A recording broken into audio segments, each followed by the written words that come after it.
Sure. Yep. Okay, looks like, yeah, it looks like you cut out for a second. Oh, okay. So yeah, I just wanted to kind of turn it over to you because I didn't give you a chance to, to explain to the audience what you've been up to in the meantime. You said you did have some interesting updates about Jesus and his divinity and stuff. So what's been new with you since the last time you were on the show, months Hmm. back or whatever? Right, right.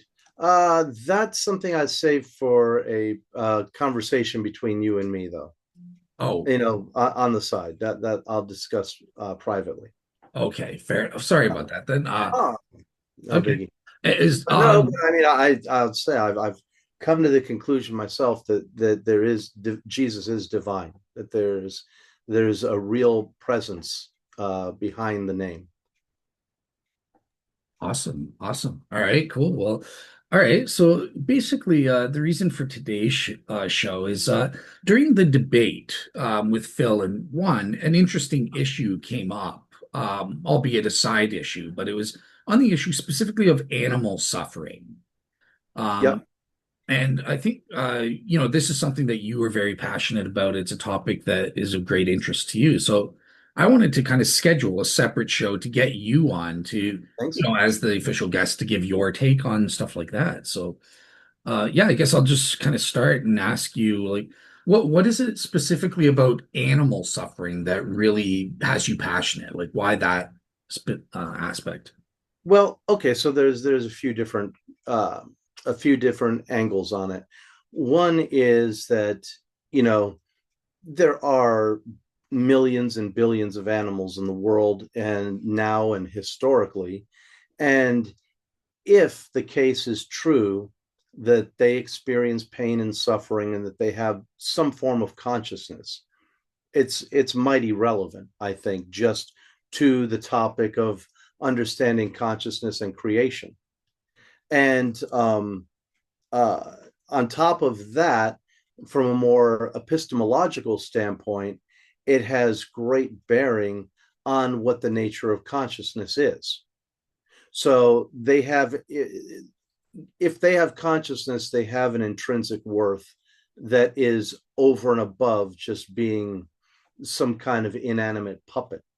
Okay, so that's one category. Then the other is epistemologically just having a correct and founded understanding of the nature of consciousness and the soul um, would be greatly impacted by that question. So I think when people, and then there's also a moral angle to it too, just acknowledging that reality. And yeah, we'll hit the moral angle afterwards, but I would say those are about three different angles that make it very relevant to me. Okay. And just out of curiosity, do you believe that all animals have consciousness in this way of one sort or another? Or do you think there are some animals that don't have it, others that do? Well, it depends on what are we defining as an animal. Are you talking about single cellular life forms? Are you talking about, multicellular, 16 cell little critters that live in your eyebrows? It's very difficult to say when you get down to that level, right? I don't know is my answer. Because then the big question is, well, do individual cells have souls? Do they have consciousness? Does every cell in my body have a soul? Mm. I don't know. I don't know. I certainly don't know.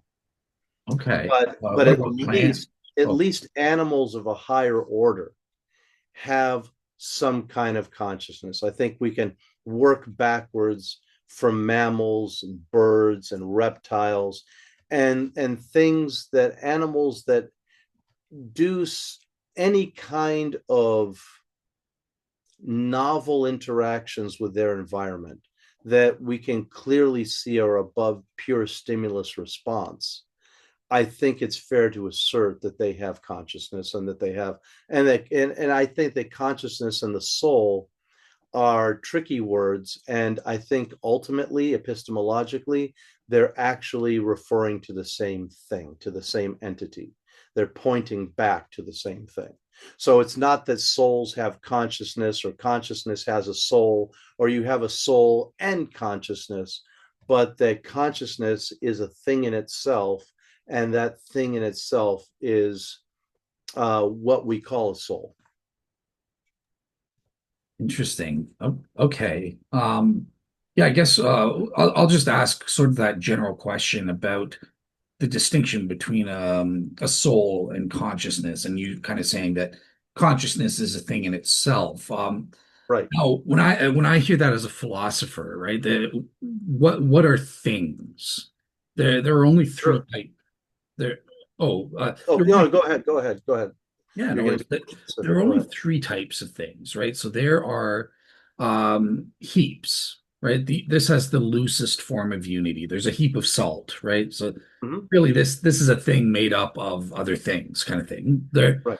There are property things. I believe physical objects are property things, right? Because they can be broken down into atoms and then subatomic particles at the And basic what's the level. difference between that and a heap?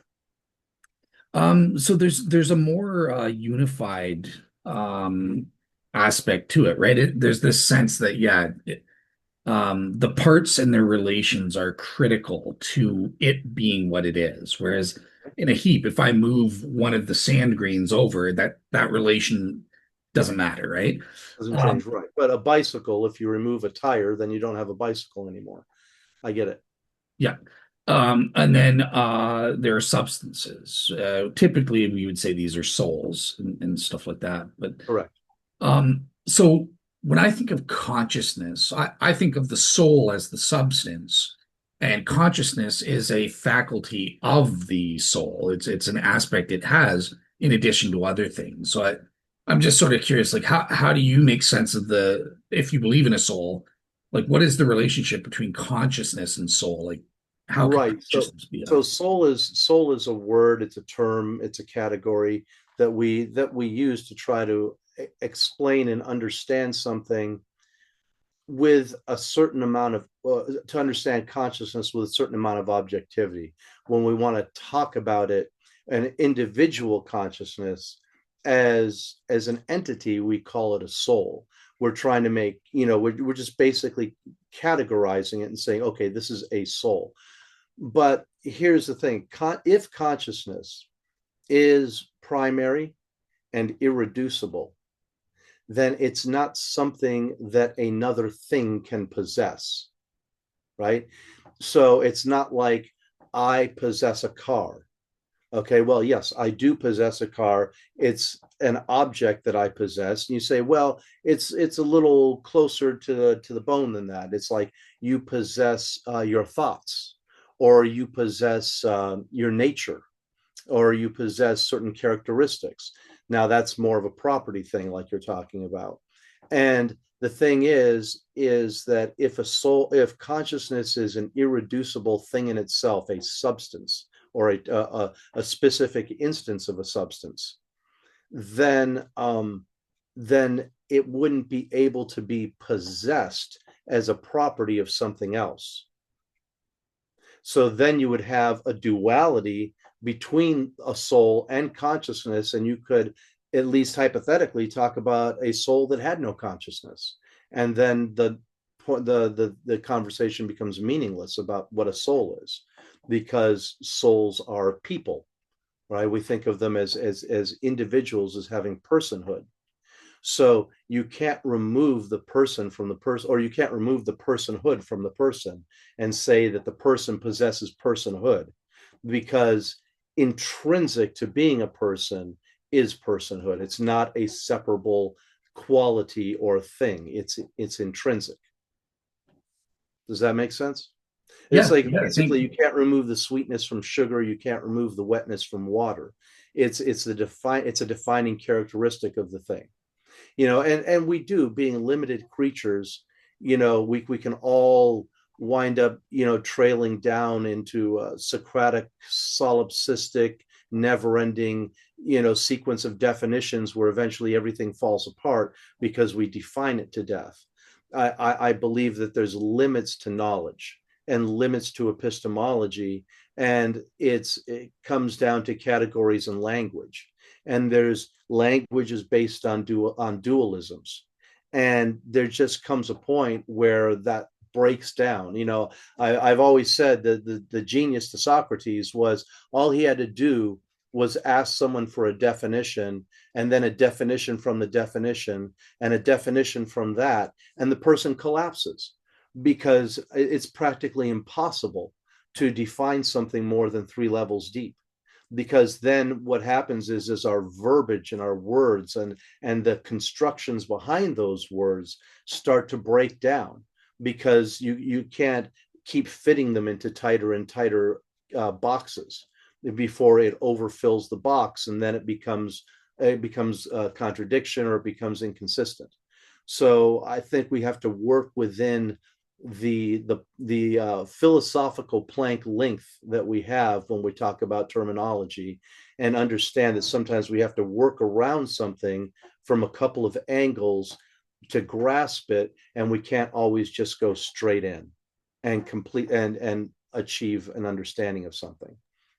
Fair enough. Fair enough. Yeah, I did want to highlight that because, yeah, I think yours is sort of the mainstream traditional view of soul and equating with the individual essence or the individual, the conscious I and stuff. Whereas Right. I've separated those. I think in a modern metaphysics, I think the soul is the thing that's the ultimate thing that grounds. And there is a question, this comes up in Trinity studies and stuff, but also for our debate about animals, because Mhm. I believe, you sort of said there's this link of personhood or consciousness with souls.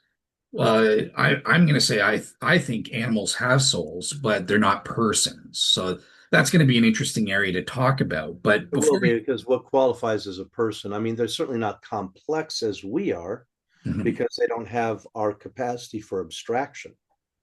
And because they don't have that, they don't have the complexity of identities that we have, right? I'm an American, I'm a citizen, I'm a child of my parents, I'm a member of a community, I'm a member of a certain job and profession.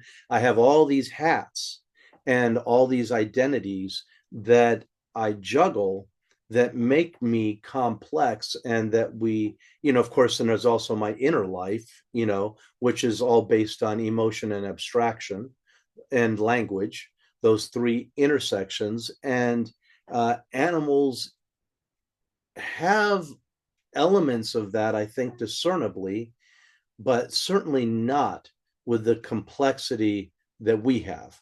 So when it comes to them, yes, our personhood is implicit in consciousness, our individuality, but it depends on what you mean by a person.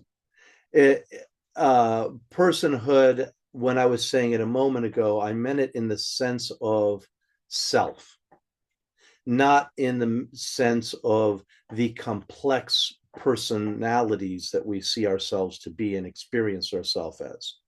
So, um, but in terms of just raw selfhood, of a sense that I exist as opposed to the world, and that, the world's out there and I am in here viewing it, I think animals have that sensibility, and that is the essence of consciousness.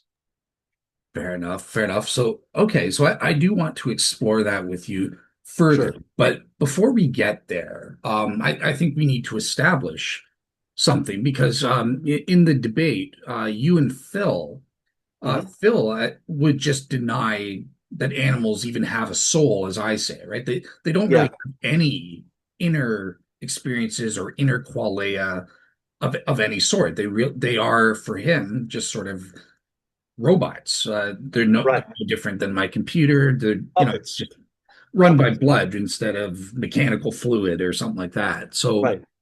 I think we need to start there. And Sure. in the first place, let me just ask you, how would you prove that animals actually have some kind of inner experience or inner life and aren't just comparable to a computer or a robot or something like that?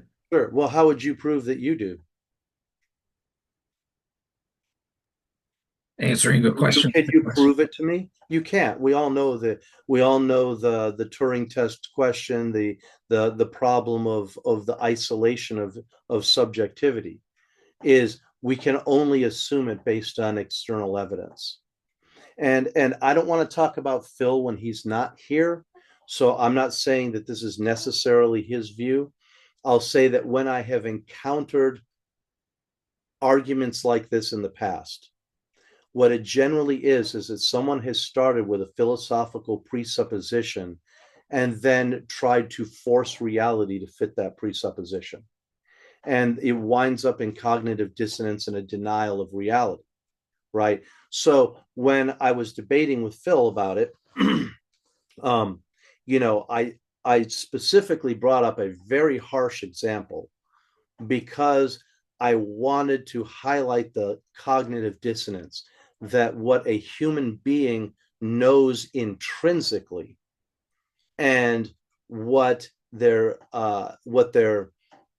cognitive framework about something is may not actually match up because they're trying to force a a presupposition to fit, because if that presupposition goes, then they feel like it can wind up having a chain effect and take out, an enormous substratum from their whole philosophical framework.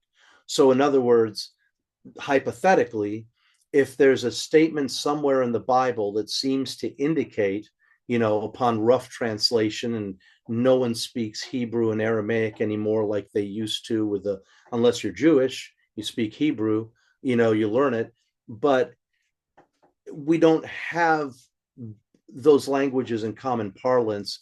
We don't live in those times using the language and the phraseologies in the circumstance that they were used in. And we're completely in a different context, right? We live in a different context. Even if we're using the same language, our social and historical context is different than it was then. So what someone meant when they were saying somewhere that animals don't have souls, if there even is such a statement, okay, what they're thinking that they mean and what they want to convey to their audience could be completely different than the way we're taking it now, with 2,000 years of history and philosophy and epistemology and ontology and various studies of mind body dualism and things that were never even on the plate or in the mind of the people who made these statements. So you come back later, you have a statement that's loosely translated out of context as saying animals don't have souls. Now, if I don't accept that premise, all of a sudden, now the Bible has made a critical error or mistake. Now the Bible's not infallible. Now everything's up for grabs. Now all of a sudden the whole thing falls apart. So it is the problem, I think, with dogmatism, is that there's an inherent resistance to any kind of change or learning or even recontextualizing is difficult because people are afraid of losing the entire edifice of their thoughts.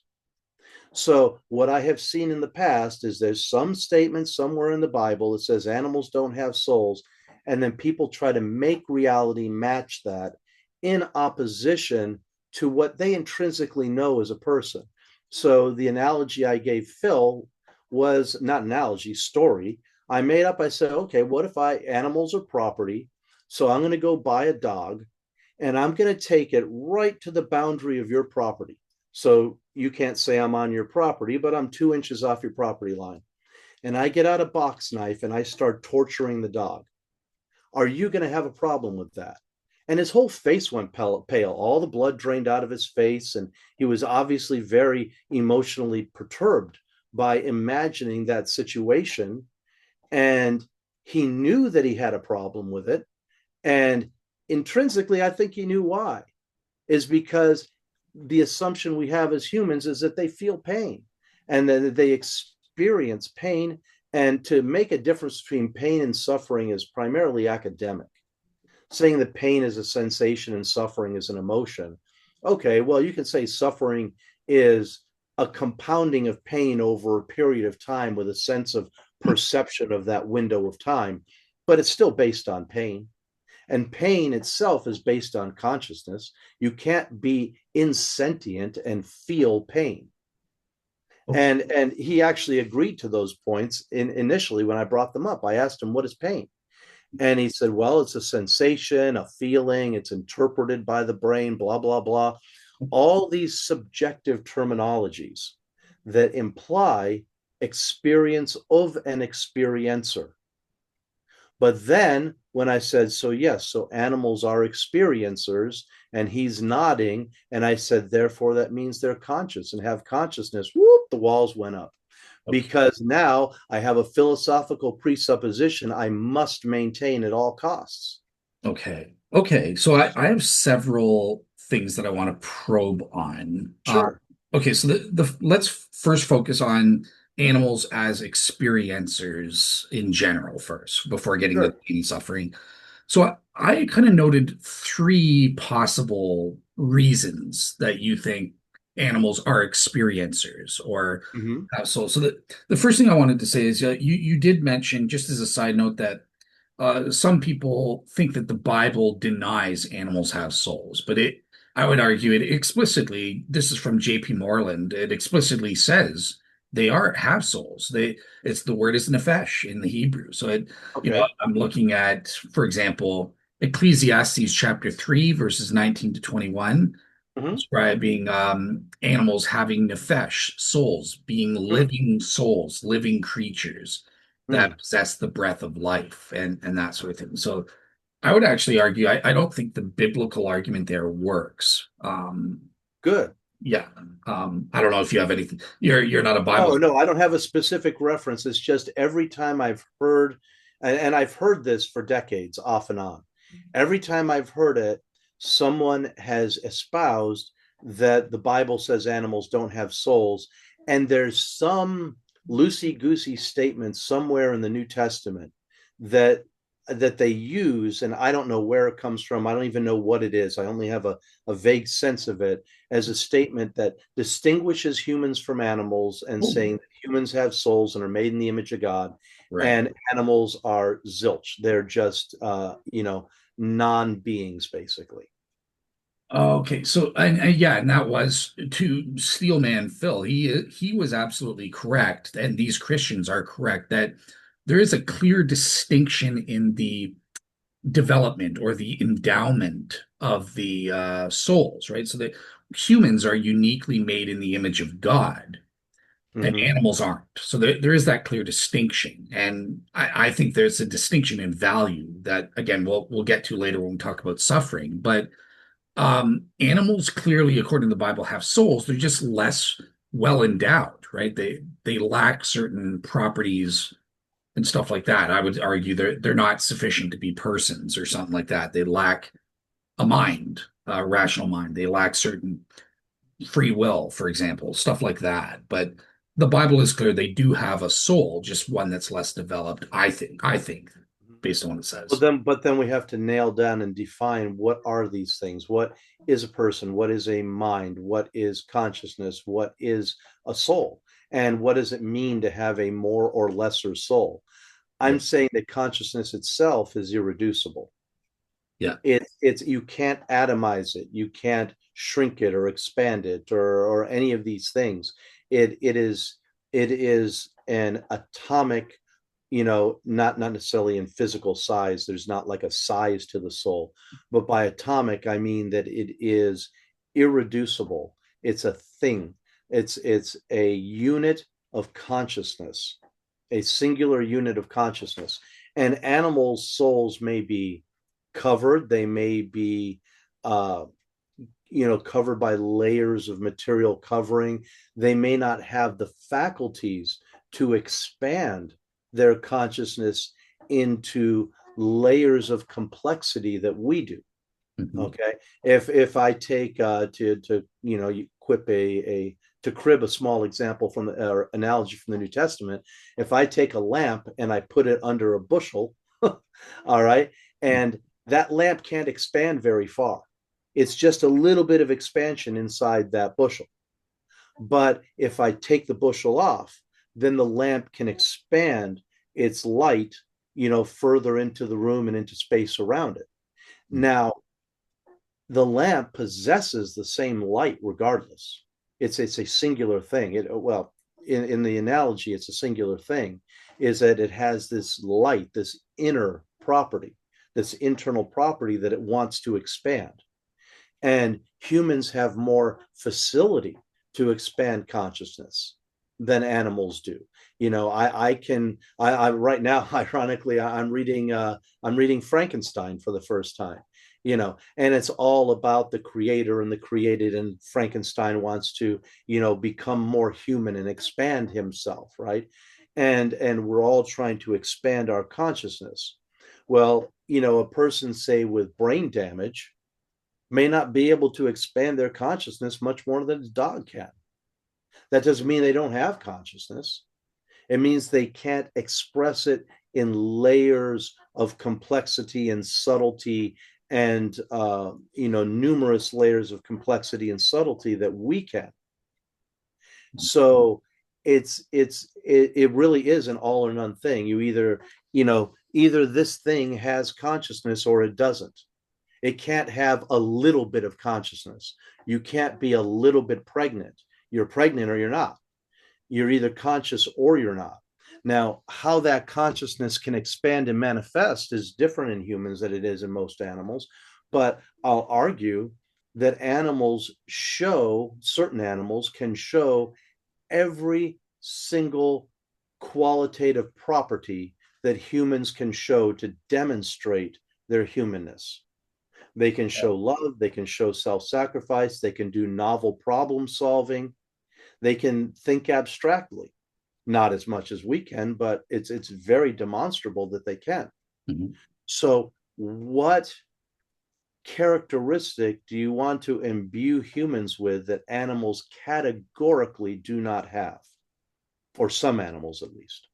Okay. Okay. So this brings me to the second argument. And you mentioned the Turing test and stuff like that. So I think there's an argument for the souls or the animals as experiencing subjects or something like that, experiencers, through the principle of charity, right? Our observation of their behaviors mimic certain things. So we go, oh, well, it looks like they're showing affection. They must be feeling love, or they're doing the same sort of behaviors that Mm-hmm. mimic, some kind of qualia that we experience. And on that basis, we infer inductively or that they're probably an experiencing subject and stuff. Correct.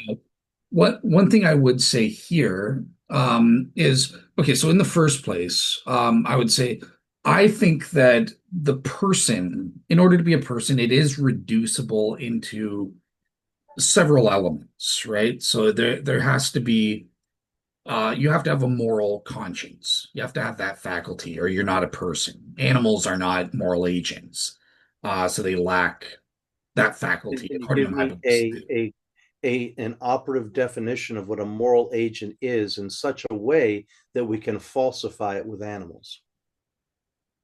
Yeah, so let me continue. So, and they Oh, have a sure. free will, and they have a mind. So, and here's the crucial part that I think I would deny with animals, and that's going to be directly relevant to the issue of suffering later on. But it's there is this atomistic, non-reducible element as well. That's you think you're calling consciousness, but I call it philosophers call it the personal essence, the individual I, right? Yeah, And that would be synonymous with consciousness, I think. Yeah. But anyway, okay, go ahead. yeah, so that is an element I think animals lack. I don't think they have this conscious I, this what we call personal essences. And I'm not sure how we would, like, obviously we can't prove it through just behavior, through this argument and the principle of charity. I don't think works. So it works with humans because we know we are comparably similar in terms of all the hardware and stuff like that. And it makes sense based on the principle of charity to assume that you are, yeah, you're a person like me. You're exhibiting a mind. you speak, your language conveys to me that you have this conscious I, Hmm. conception itself. Whereas with animals, I think it's very ambiguous at best, and the hardware is so different. Everyone admits that I'm not sure the principle of charity argument could be used. I'm not sure the hardware is that different, and I think we can use examples of it. I'll give you an example that would indicate. Now, first of all, we want to talk about what is this I, Hmm. that that sense of a person, because I think we have to differentiate pure consciousness, which is just a sense of self, okay, a sense of being, and as being as distinct from other, okay, in the world. So even a newborn baby, can, swing its arm and whack it against the crib, and it understands, not conceptually, but it understands just at the sensory level that that thing's not me. That thing hurt me. Wah, I cried. Okay. I want my bottle. I want my, my pacifier. They don't understand these as complex constructions like we do, but they do have this inherent sense of self and other, this baseline. And that's what I'm talking about when I'm talking about consciousness. And even with personhood or selfhood, I would rather use the term selfhood than personhood. Um, I think that animals demonstrate that just by the fact that they negotiate the world, and that they recognize that if I want to play, I have to go get the ball and bring it to master. And the dog understands that I am not him, he's not me, and that ball is not me or him, but that we can have an interaction using this ball. It's a tacit understanding. It's not cerebral the way I just explained it, but at the raw sensory perceptual level of reality, they have that comprehension. The problem is that we have language, and so everything we talk about is imbued with words, and words that have abstract meanings that themselves have other words to describe them. And it's this whole network of linguistic conceptual framework that animals don't necessarily have. So we tend to want to say that they're not a person like me. Well, no, they're not a person like you, but they are still a person. And I'll take it another step. Whales and dolphins have names. And as it's been verified, demonstrated, it's understood that they have pods and they have families within the pods, and the families have individuals, and they signal each other by a series of whistles and clicks that denote that individual as a member of a family, as a member of a pod. They actually, just like we call each other, Dale Glover, I indicate you as a member of the Glover family. Okay. And then we can keep going and denote your entire social connections. Okay. As it getting bigger and bigger. Um, they do that. They have names, they have group names, they have family names. Their pods have unique names that are different than other pods. And they interact based on these names. So that tells me right there that whales and dolphins have a sense of identity within a family unit, within a pod. And that's enough for me to be able to meet the burden of proof that they do have identity. Okay. When you mentioned dolphin, I thought you were going to talk about the famous mirror experiment, which I think is even stronger Okay. evidence, perhaps, that you could use, where they seem to recognize, hey, that's me in the mirror. Kind of Mm-hmm. thing. They have this, which would, according to some scientists, would denote this. But the question I wanted to ask, that they have this conscious eye, they recognize, oh, that's me. That's not the other. That's me, kind of thing. But Well, yeah. So that's what I'm sorry. I didn't do it very well. Just give me one sentence to formalize it. When we talk about I or self, I think that there's two things. One is that implicit sense of self and other, which is intrinsic to consciousness. And then there are the constructed, at the mental level, there are the constructed I's. Me as a student, me as a worker, me as a this or a that, or a fireman, or whatever I am. Um, so all those constructions, which are social, linguistic, abstract, conceptual things that we create to reflect that or to express that sense of self. Animals may not have that, or they may have it to a more limited degree than us. So, but there are animals that clearly do. Now, a trapdoor spider, I don't think it's going to have that. Just call me mean and a humanist or whatever. I don't think trapdoor spiders have a sense of self within a community, but they do have an awareness of their existence independent from their environment. Dolphins have that sense of self and other, but they also have abstract categories for themselves, just like we do. They're just not as involved as ours are, but they're of the same nature. So when you want to talk about self or I-ness, there is the fundamental essential I, and then there is the constructed I. And I think that all living things, or at least in the animal and world, have that intrinsic sense of I, and some of them have a constructed sense of I. And so what else do we have that makes us different than them? Okay. Okay. So what I wanted to ask you about that then on that front is obviously this notion, these experiments that have been done with animals and dolphins and stuff, the mirror tests, and also dolphins using unique sets of sounds to distinguish certain individuals in their pod and stuff like that.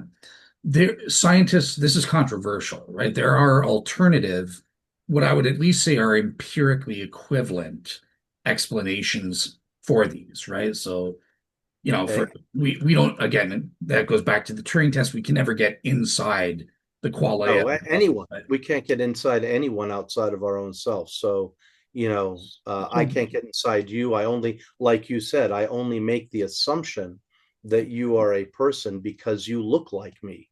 You have similar architecture to me. You use the same language I do. You know, if when the Spanish came to South America and they ran into these Bushmen who communicated with whistles and clicks, they considered them to be animals. They almost didn't even think that they were human, right? So it's a slippery slope. People can box off their categories in different regions because we are subjective creatures and we are forced to do everything interpretationally. I have to interpret that you're a person. I have to infer it. And I think all I'm doing is applying to dolphins the same rationale as applied to us. Is that, and I'll say the difference is I understand your question about the scientists. Okay. For example, the mirror thing, I'm not sure about that because that might be too interpretational. I have to see how the study's done. The thing with dolphin language is that they initiate it, not us. So when we do testing with an animal, we can say, oh, Rover understands the concept of ball. Well, Rover might not. Rover might not know his name. Rover just knows that when he hears this sound, Rover, something good's going to happen. So he comes running. He doesn't necessarily understand that I have a name and my name is Rover and I'm different than Spot. Okay. We can make that argument because we as humans are initiating that interaction.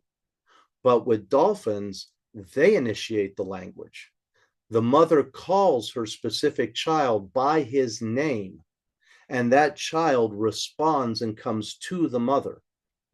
And the animals refer to each other within the pod by their pod names, and they interact and have very defined and clear, measurable interactions with each other based on that. So to deny that they have an understanding of some kind of what they're doing, I think becomes very cumbersome, because now you're dealing not just with a single moniker, Rover, you're talking about a name within a name within a name, and different levels of hierarchy: individual, family, pod. You got three different hierarchies there, and they negotiate that all the time with their own uh, words, their own unique strings of sounds. So that's the difference between an experimenter holding up a mirror and saying, "Oh, I can tell the dolphin knows that it's a person." Well, no, you can't necessarily. It doesn't sound like it. Okay, that sounds too interpretational. But here we're just making a raw observation of what they do. Yeah, so believe it or not, I don't think that that makes a difference. Like there are ways, again, if I'm supporting your view, to get beyond just the experimental parameters, there are alternative interpretations that are empirically equivalent. So, for example, they'll say, oh, they think perceive it in this basic sense as somebody else, but just they have dominance. That's another equally probable interpretation of that data that's published in the peer-reviewed literature. But Mm. likewise with the dolphins, Mm-hmm. I'm looking at a paper right now published in Okay. Current Biology, Animal Communication. Do dolphins have names? And Dr. Robert Barton is saying, nope, they don't. And Uh-huh. he's giving an alternative explanation here that it's empirically equivalent, right? Like it explains all the same data that you're giving, but I have it's to not see it. positing that they have this. I was looking for a summary. Mm-hmm. Um, it's not designed, but resemble. Okay, yeah, sorry, I had a quote and I've lost it as to what the Uh, alternative interpretation is. But here, you know what? I'll just share my screen so you can at least see what I'm looking at. But the point here is, regardless of whether this is right or your interpretation is right, I think that you are agreeing, right? That empirically speaking, scientifically speaking, your interpretation is empirically equivalent to this guy's or other scientists that uh, have differing views. But right. so that's why you say you have to make this assumption, this principle of charity assumption that they're correct. It's not based on the evidence itself. Am I correct in characterizing you that way, or do you think? Yeah, sure, sure. But we can have stronger inferences and weaker inferences. And eventually the evidence builds up to where an inference to deny an inference is you would have to come up with a really strong reason to want to deny it. Now, this says a new study of contact calls in dolphins shows individuals can recognize one another using information encoded in the frequency modulation patterns of their calls in the absence of general voice characteristics. So they're still doing the same thing. He's just removed it to a different level. All he's doing is saying that, well, okay, so it's frequency modulation, and there's not a name that's constructed with an alphabet like we have. But they're interpreting and they're responding reliably to these interpretations.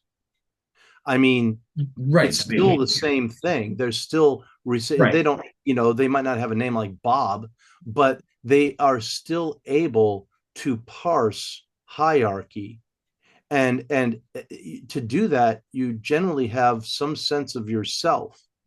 But we're kind of getting into the weeds, because I think I'll give Oh, you that it's a gray area to talk about constructed personhood with an animal.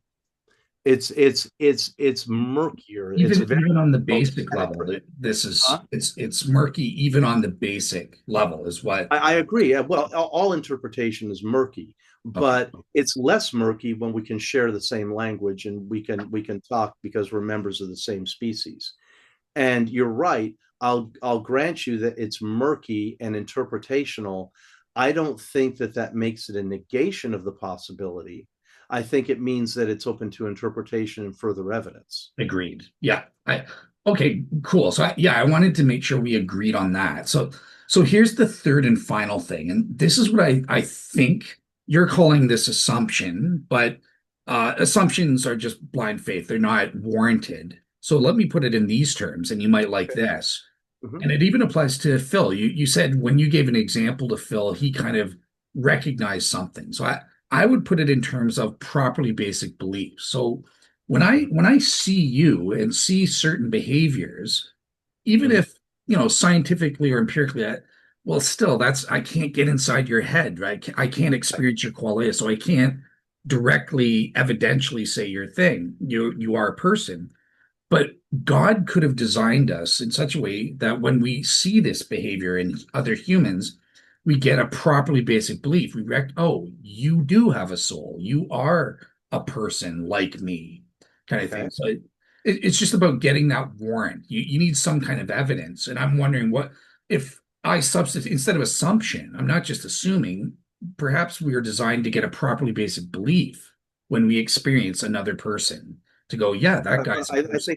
I think we do, and I think that it's later that we reject our innate understanding of things as children. When you're a child, I had a dog, and my dog was a person to me. I mean, I had no, I would never have thought for a second that my dog was an automaton that felt nothing, knew nothing, had no personality, no sensation, didn't even interpret pain, that he was just some puppet that was being played by, abstract external forces for no apparent good reason other than to entertain me.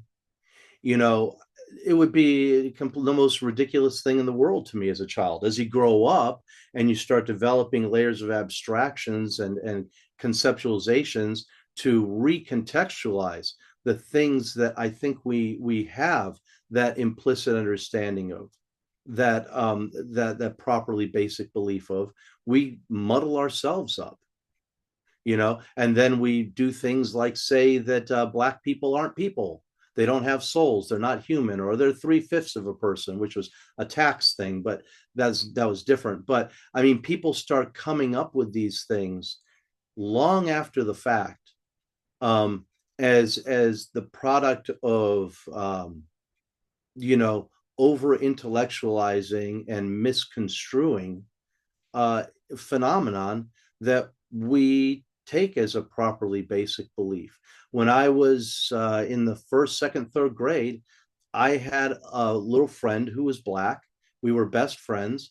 I didn't even know he was black. If you asked me, is his skin a different color than yours? I'd say, well, yeah, it's obvious. Yeah, it is. But that was where it stopped.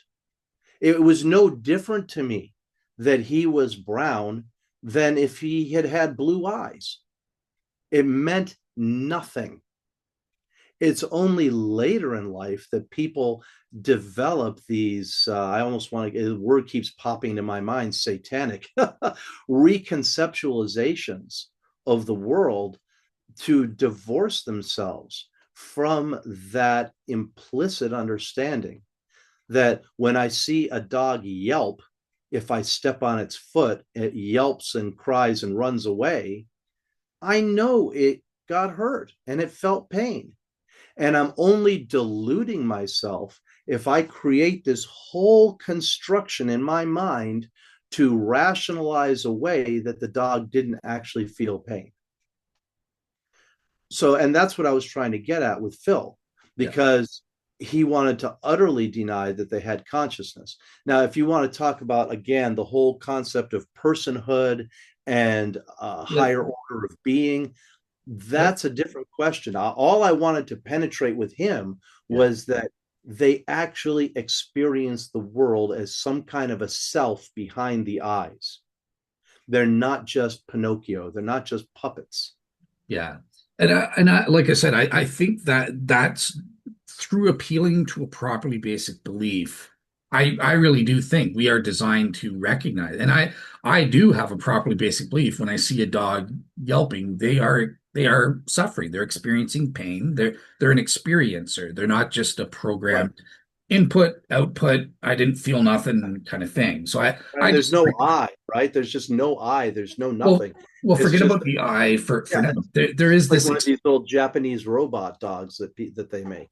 Yeah, yeah, there's a yeah, there so they have a qualia, as Thomas Nagel wrote his famous article, The Qualia of Being a Bat. What does it right. feel like to be What's a it like to bat? be a bat?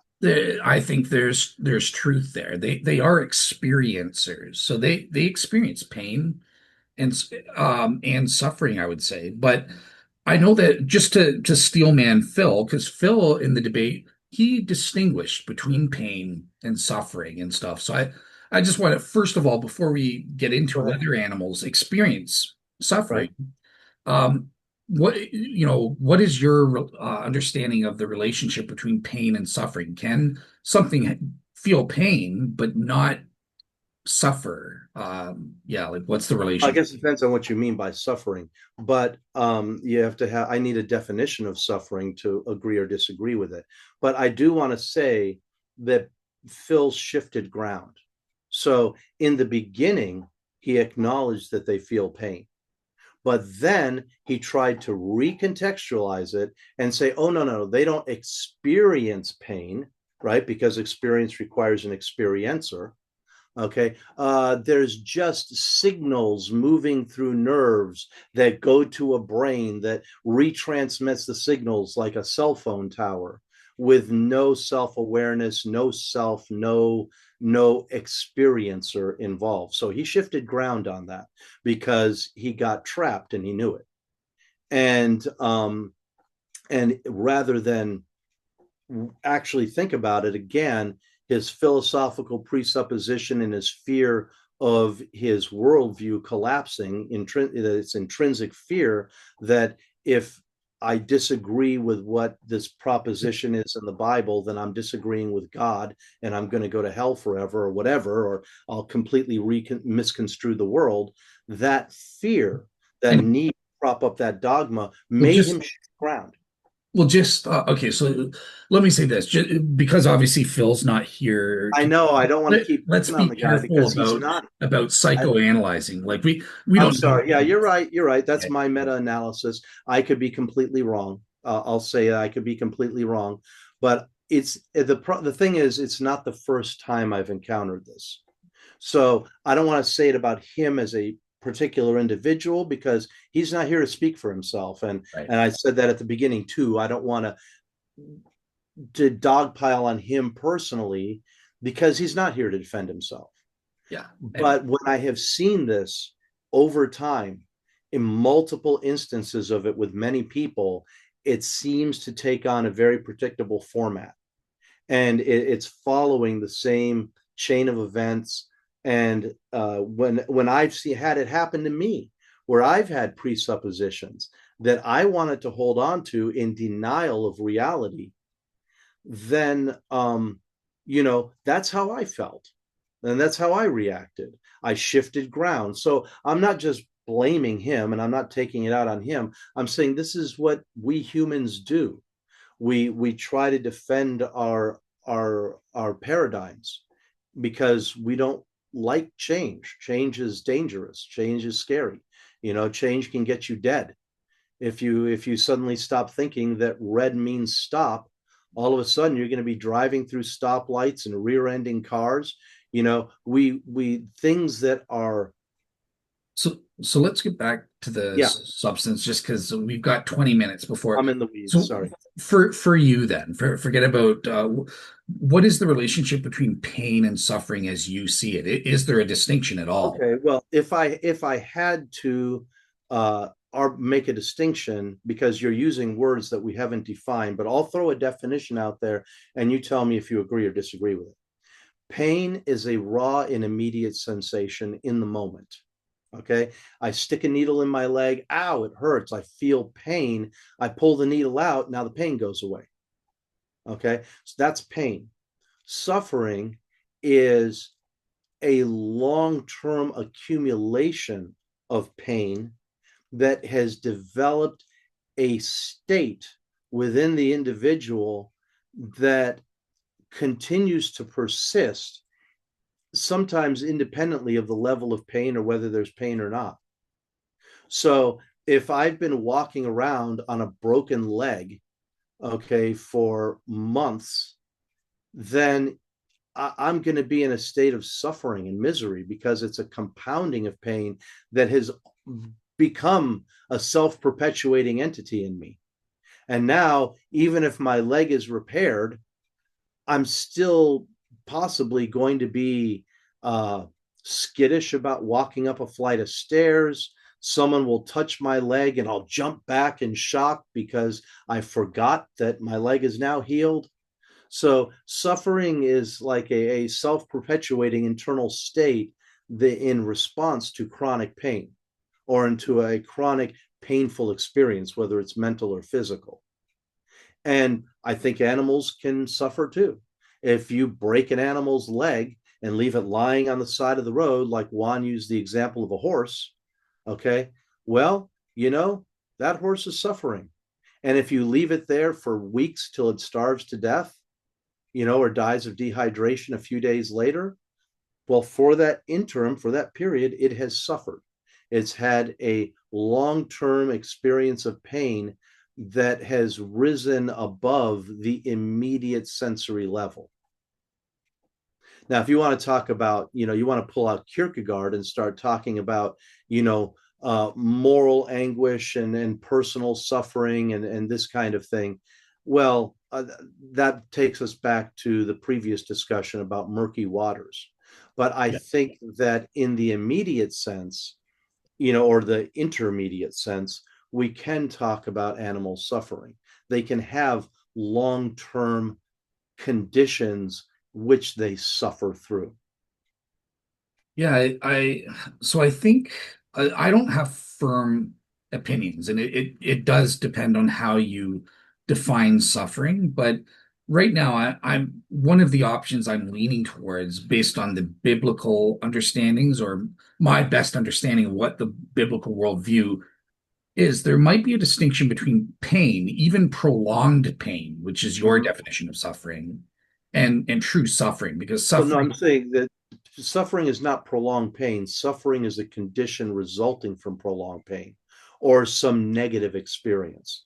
It becomes a self perpetuating thing inside the person or organism. It becomes, it's also it's a gray, it's a sliding slope. If a bird's wing is cut halfway off and it's dragging this wing around for days or weeks or months, it's not enough to kill it, but it's enough to hurt immensely. Is the bird suffering? Well, I would say yeah. I mean, you say, okay, well, that's just long-term pain. Okay, fair enough. And then from there, we can have another layer of suffering, which is the emotive part or the construction inside the mind that I suffer. I experience pain. I am an Yeah. experiencer of bad states. And So then that becomes a thing in itself. exactly. So this is Dr. William Lane Craig's Mm-hmm. understanding, right? So animals have at best a second order awareness of pain, kind of thing, whereas human beings suffer in the sense that they and they alone, again, contingent on the debate, do they have a individual essence? Do they have a conscious I or not? And William Lane Craig and I are assuming they don't. So they can't have this first order awareness. I am suffering, I am pain, kind of thing. And without that, that's what I'm leaning towards. I think the They biblical don't. Well, let me ask you a definition of question. suffering Let me is. ask you a question. Yeah. If you who was it? I think it was John. No, it was Bruce Springsteen. Feeling like a dog that's been beat too much. Mm. Okay, so you take a dog or any animal, but dogs are great examples because we love them. All right, and taken and why would God make us love something and have feelings towards things just to deceive us? Anyway, so why do we not have this first order perception that, not first order perception, why do we not have this tacit understanding that they're not really people any more than a chair is. Why would God just make us fools and make us believe that these puppets are real things, real, experiencers when they're not? That goes to the No, question. no, they are real No, experience. no, no, no. I'm saying this rhetorically. Oh, okay, So okay. I'm saying why would he? Yeah. So that just occurred to me as a side item. But you take a dog that's been beaten and beaten and beaten. Okay. Now you take that dog and you stop beating it. It doesn't just revert back to its previous state. That state perpetuates. That dog will always feel beaten. Even if you take him to a home where everyone loves him and pets him and cuddles him and gives him toys and showers love on him, okay, he'll get better. But the first time you raise your hand, he's going to run, okay, because he does in some level, not at the neurocognitive level that we do, but at some level, he has a perception of himself as a suffering being. He has this baseline. And you can say, oh, it's all just Pavlovian conditioning. Well, okay. But, people can try to make arguments that we are all just the product of Pavlovian conditioning. I took behaviorism classes in college, and I always argued with the professors because I thought it was stupid. It's just a denial of what's really there in us. And I think again, charity, I would give that same benefit of the doubt to the dog. That the dog has now a persona of as a suffering being.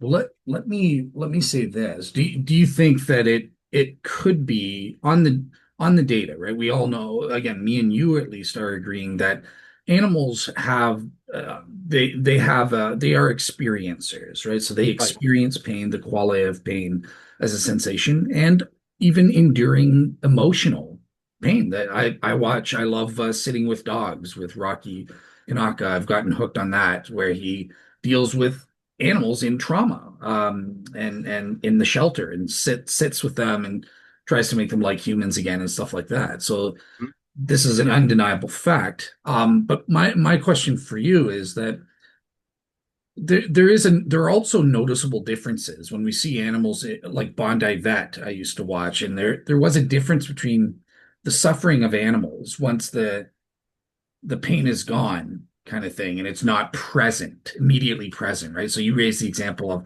there's a lasting memory. If I raise that hand, then it comes back and they're afraid kind of thing. Mm-hmm. They're experiencing second order suffering, let's say, second order awareness of, Yeah, you I know, guess I need a definition of what first, second, and third order, or whatever, however many orders there are, what they would be, because you're using the term. But what I would mean by first order would mean sensory level, and second order would be, at the cognitive level. So I think we're using very different definitions of these terms.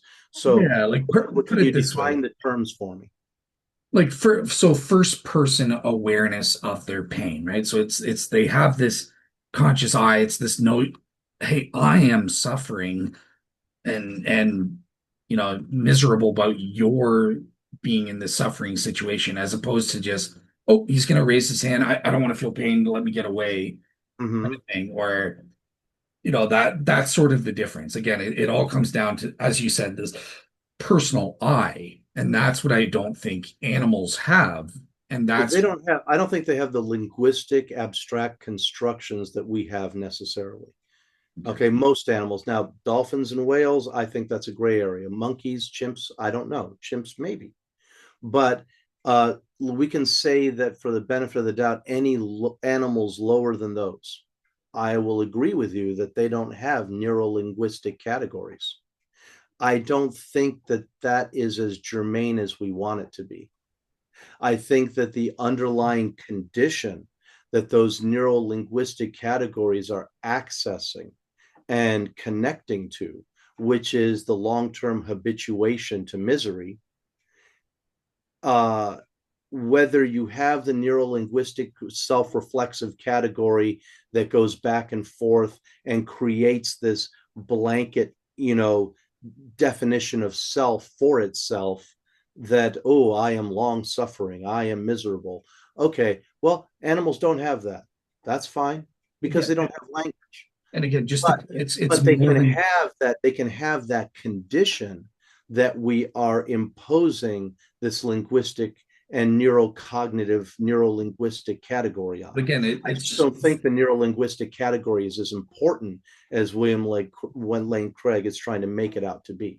nobody's not because he's speaking on both levels. He's not just saying, "Oh, the animals lack the proposition, I am in pain." He's saying the basic order. They don't have this even awareness that it's me. I am the one experiencing this pain. They just experience the pain. Right. And But once you it's understand gone, that it's like I defined that there's two different types of eyes. There's the sense of self, and there's the constructed I. okay, They okay, don't so have a constructed I, or any more than a situationally constructed I.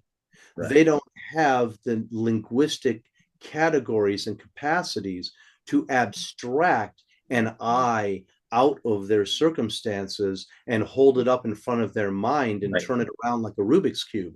They can't do that. So forget But about the constructed eye. I don't care about that because you're correct, right? They can't.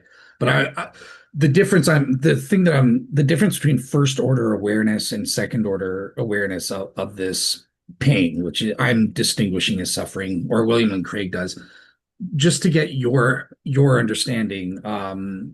Do you think that the evidence of what we see animals doing warrants saying they do have this basic level of I am suffering right now kind of thing, even if they don't I have the think, well, proposition. again, they don't sit and think about themselves, because they don't have the abstract categories that we do and the linguistic categories that we do. Even when William Lane Craig is saying a dog doesn't say I am suffering, that I he's talking about is a constructed idea of yourself.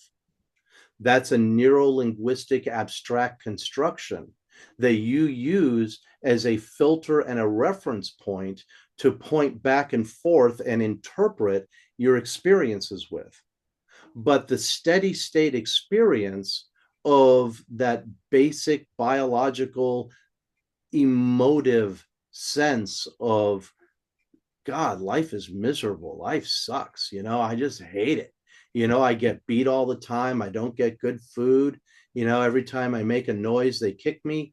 I mean, there is, without having to be self reflexive, I Okay. think a dog can have a situational state, which is what exactly William Lane Craig is talking about. If you look at this first order I he's talking about, you have this baseline state, and then you have a categorical conception of self, a construction of I that you are using in at an abstract level to reflect on that state and to tie to that state as a lens to interpret that state.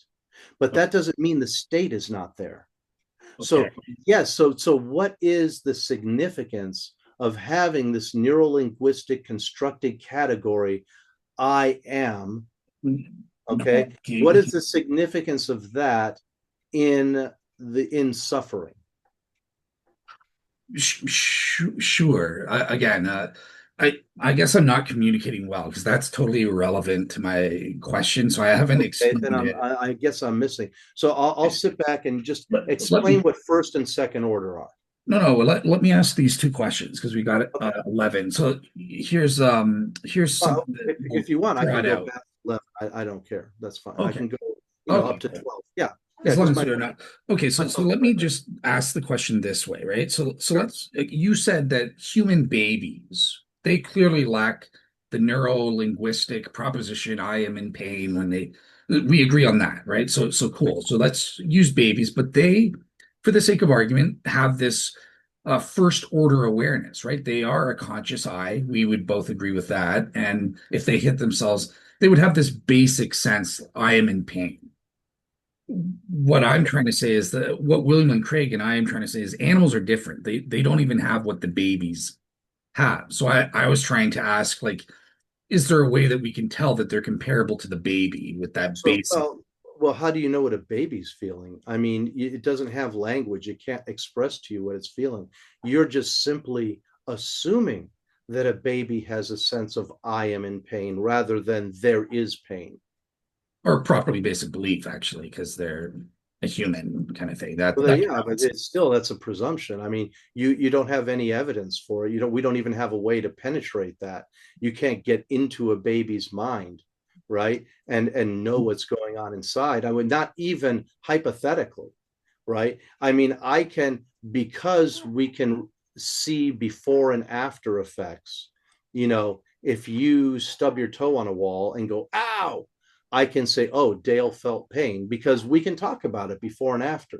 But with a baby, you have no way to penetrate that fog. So I think it's not answerable. I can't presume that a baby has, again, this I, this, what is second order perception? Let me ask you that. Maybe that'll help me understand what you mean by first order. Yeah, it's just basically they just experience these sensations in the moment kind of thing and have their response. I don't Sensations in like the that. moment. Okay. So I think there's a 1.5 that's in between one and two. Okay. Let's just say that there's a 1.5 in there where would you agree that animals at a tacit level, okay, not at a linguistic conceptual level, Right. but at a tacit level have a constructed sense of self? In other words, a dog knows where and when it's supposed to go to the potty. If it potties on the rug, it feels ashamed. Okay. They sit there and they whine and they raise their eyebrows and they flinch. All right. They have this set of memories because they do have memory, Mhm. and they have a set of memories that form a construction that's non-verbal, non-linguistic, non-self-reflexive, okay, but persists as a set of constructions that create a kind of identity for that animal to inhabit. It's not a reflexive identity like we have. And what I mean by reflexive is that you reflect on it.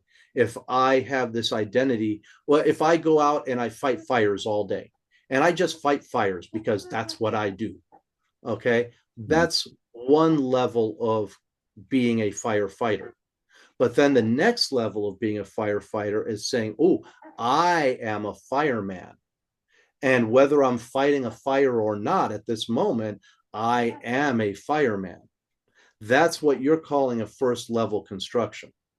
And second level, you're saying is just in the moment.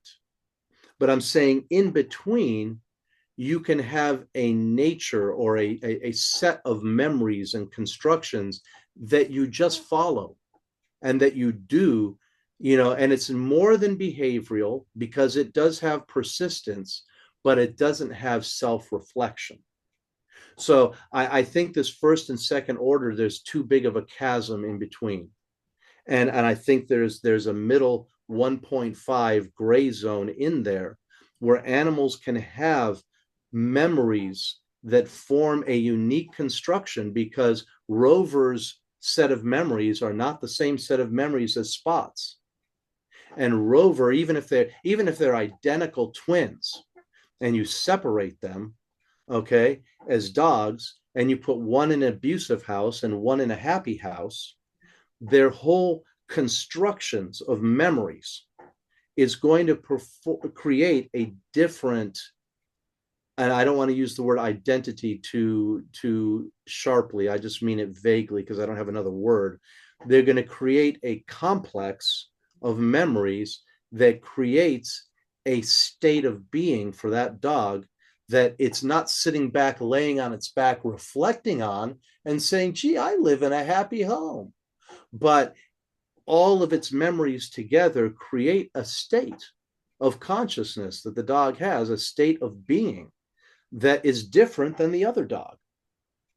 So they can form these constructions. It's just out of memories. It's not verbal, linguistic, and neurocognitive like ours are. So 100%, they have enduring memories and stuff, and this plays roles, right? So for example, okay, oh, if sorry, I'm using imprecise language, but if the dog, I don't know, if the dog pees on the floor, he got hit or something like that, right?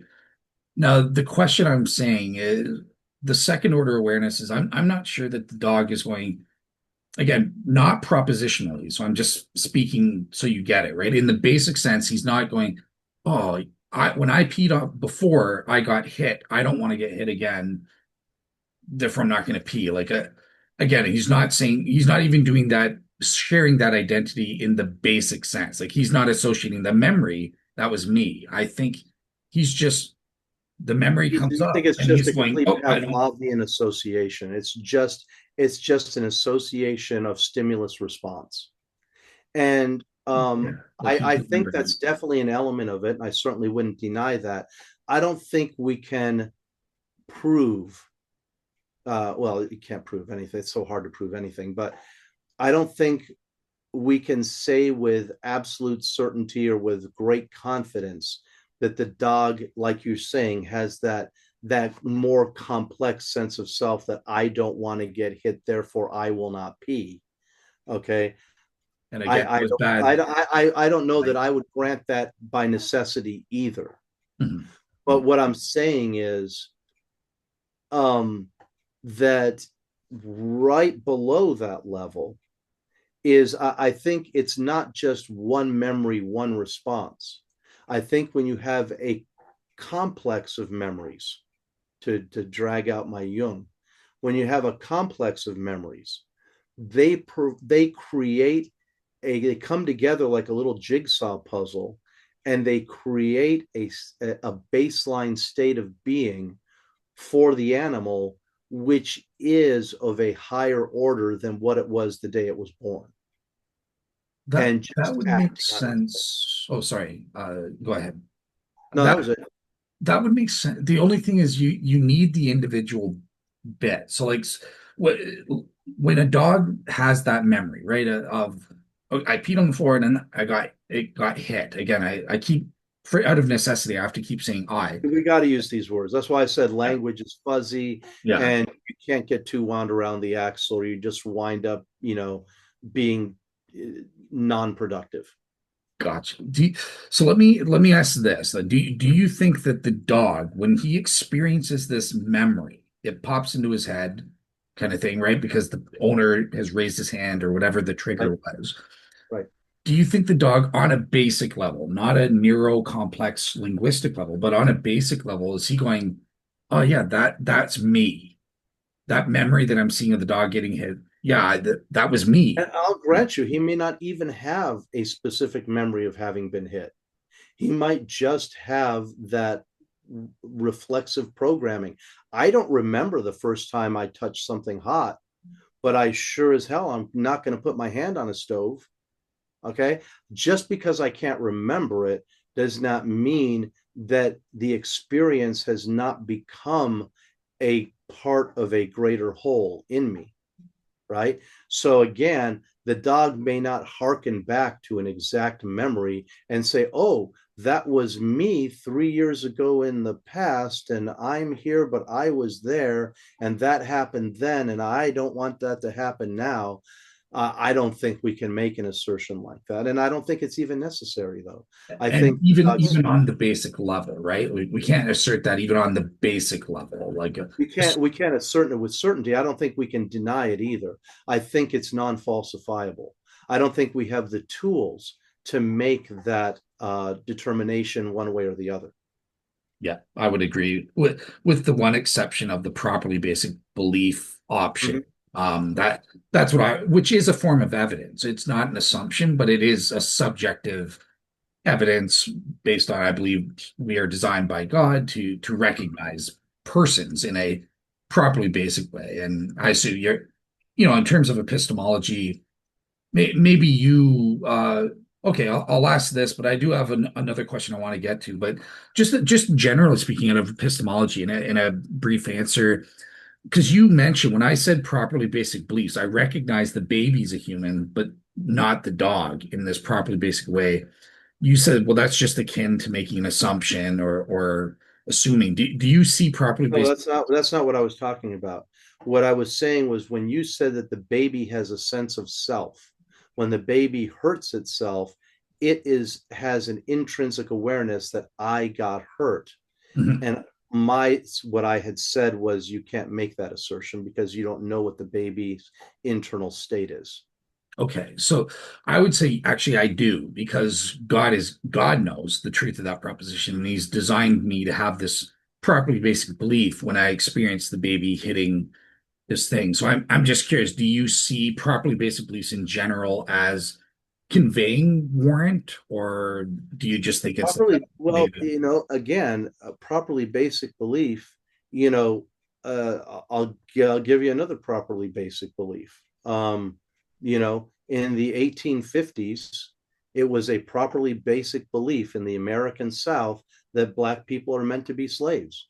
That's what God, we've always had slaves. We've had slaves forever. The Bible says that you can have slaves. It even tells you what to do with them. Why would I want to go against the Bible? God has instructed me that slavery is part of life and that there are inferior and superior species of people. And yeah, they can be my slave. I can own them. Boom, properly basic belief. Well, it's obviously But now we wouldn't say that now, would we? Because what we're calling a properly basic belief is an amorphous thing that we construct out of our experiences. I don't think you're just born with a liturgy of properly basic beliefs implanted in your being. I think that we construct those out of repeated, sensible experiences, okay. and then we have a properly basic belief. I think there's an element of construction to it, Okay. right? Because if you took a person and the day that they were born, you gave them a frontal lobotomy and scrambled their frontal cortex, they would never show properly basic beliefs.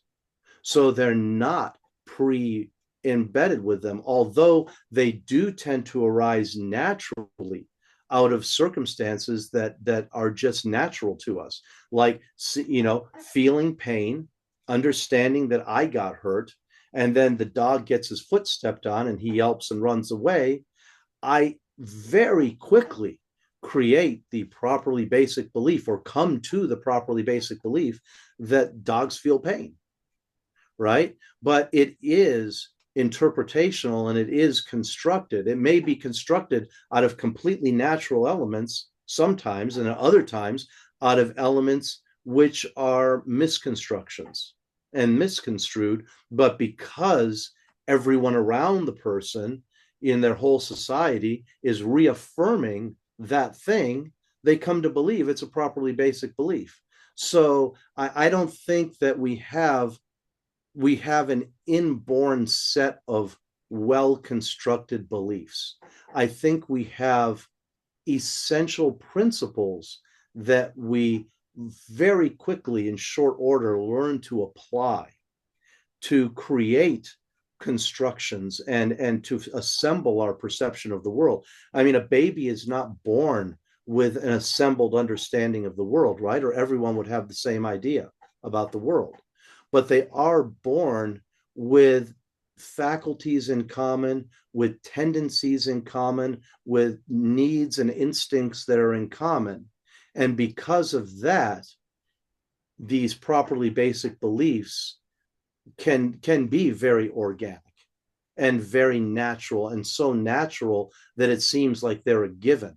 But I don't think they're necessarily a given.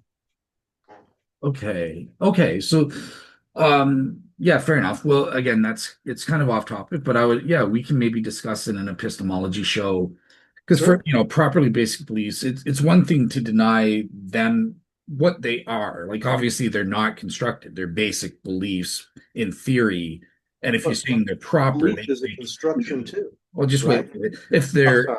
yeah, no problem. They're grounded in an experience, but they're basic beliefs. They're not constructed. It's not based on reading the Bible. It's not derived from anything else. This is just what the theory is, right? Uh-huh. And then if it's like, about the slaves, obviously those are improper because Right. we know that it's wrong. So that But would, in their mind, it's a properly basic belief, and you would never be able to shake them out of that. Those are exactly the arguments that the Southern slave owners used to justify their perpetual wanting to perpetuate slavery. well, no, And they used I don't evidence think they from were the being Bible. I don't think they were being disingenuous. I don't think they were just lying, internally. I don't think they were lying. I think they actually believe this because this is the situation of their whole life. This is what they've known, Yeah. and no one has necessarily ever challenged it. Go back to Rome 2,000 years ago, and they hauled slaves around day and night. And it wasn't just the Romans, it was everybody.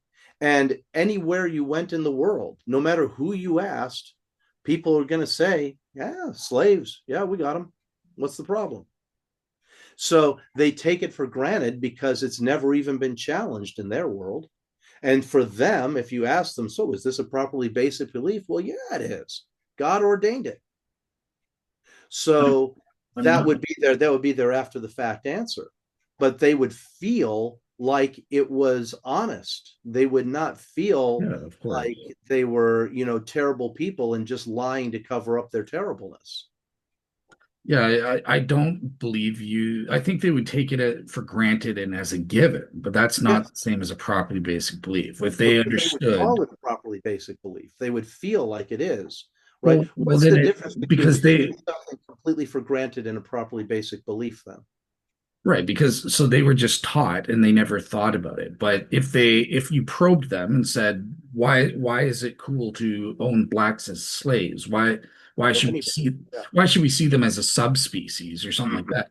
You said it yourself, they would appeal to the Bible. That's an argument. It's a bad one, but it's a Mhm. misunderstanding. But they think, hey, we've got reasons. I was taught the Bible tells us to have slaves. So that's not a properly basic belief. It's a improper derived belief based on false knowledge of the Bible. Or maybe they'd appeal to evolution and say, well, there are different species. Blacks look unsophisticated compared to civilized whites or something, stuff like that. And it's, So then Roman my question solution. for you is, Yeah. how do you do a differential diagnosis between a properly basic belief and between something that you believe just out of social construction and reinforced habit? So this is why you need to do because I can give my own example. I would have falsely claimed, again, I didn't know the terminology, but if you taught it to me, I would have said, oh, it's a properly basic belief that King James Version onlyism is correct. And I was wrong. I'm wrong. Mhm. Prove 100% degree that I'm wrong about that. I know now in the 100% degree. But I was wrong because I never reflected. I actually had hidden, there were subconscious reasons or premises for why I believed that. And Right. in order to expose that, this is why it's crucial that you self-reflect and do everything you can to identify, hey, do I have hidden premises such as assumptions about inerrancy needing to be true and perfect preservation, a photocopy? These were some of the assumptions I had in my mind that I wasn't consciously aware of until I actually sat down to think, okay, why do I believe this? So in the first place, I wouldn't have even had a basic belief, let alone reflecting on, okay, even if I have a basic belief, is it proper with respect to warrant? Is it warranted under Alvin Plantinga's definition, which is how I. So a properly okay, so I guess I'm not understanding then. So you're saying that a properly basic belief is something that you reflect on and determine that it has warrant right now, but earlier it sounded like you were saying a properly basic belief is a given at baseline and it's not constructed or derived. Okay, so I think that, yeah, so like basically you are able to know instantly in certain cases because the way I see, the externalism internalism debate in epistemology. Okay, Mhm. so my answer is both, right? So a warranted true belief is knowledge. That's my definition. I think's right. And Mhm. warrant entail the definition of warrant is an externalist thing. right? So, Right. okay, when It's inferential, faculties, and it's also, of course, subject to falsibility, right? Because it's oh, an it's inference. All inferences are imperfect. inference. Anything you induce is subject to fault. The only statements which are, only the only statements which are absolutely true at all times are tautological statements, a priori statements, right? So Properly. anything that is a posteriori is subject to fault. I can say that every single time I have seen smoke on the mountain, there's been a fire, but there might not be fire. The next time someone could have a smoke machine there billowing smoke out, and there is no fire.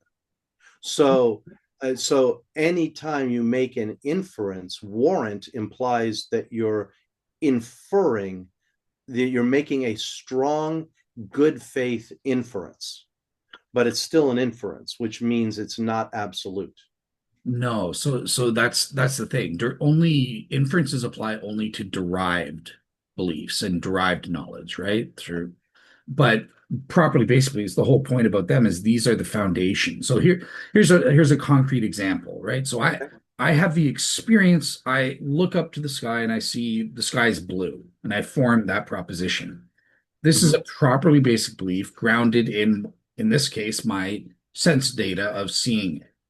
Right. But I don't necessarily, no kid or I don't necessarily go, oh, I see the sky looks blue through my eyeballs. Premise one. Premise Right. two, my eyes are generally reliable. Therefore, no, we just know in a properly basic way that it's blue. That's the most immediate way kind of thing. And it's because it's a warranted true belief. That belief is warranted in that it was produced through faculties functioning properly in a suitable cognitive environment that in such a way that they were designed to produce true beliefs or successfully designed to produce true beliefs. That's the definition of warrant, something along those lines, right? Now the question is, well, don't you have to assume then that your faculties actually are functioning You properly? do. You have well, no, you have to assume that they're functioning consistently.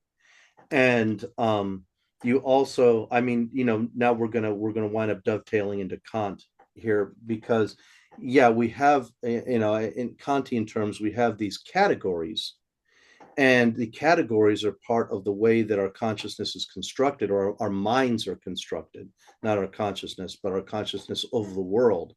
And that our minds are constructed, and these categories are irreducible. I can't get away from time and space. I can't get away from number. I can't get away from these categories. They're just part of the way I construe the world.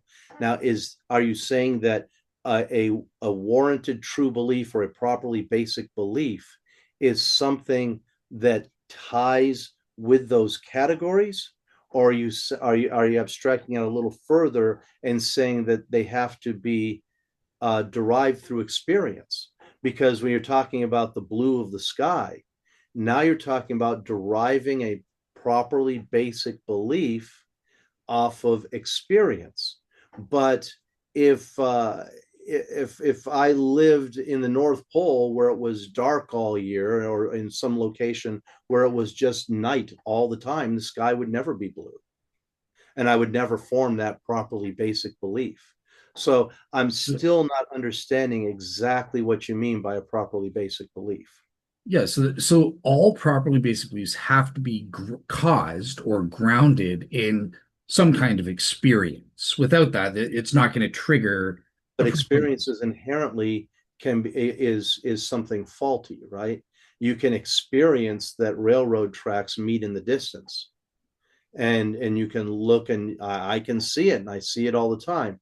Now we know that that's not a properly basic belief, right? Because you keep following them, they'll never touch each other.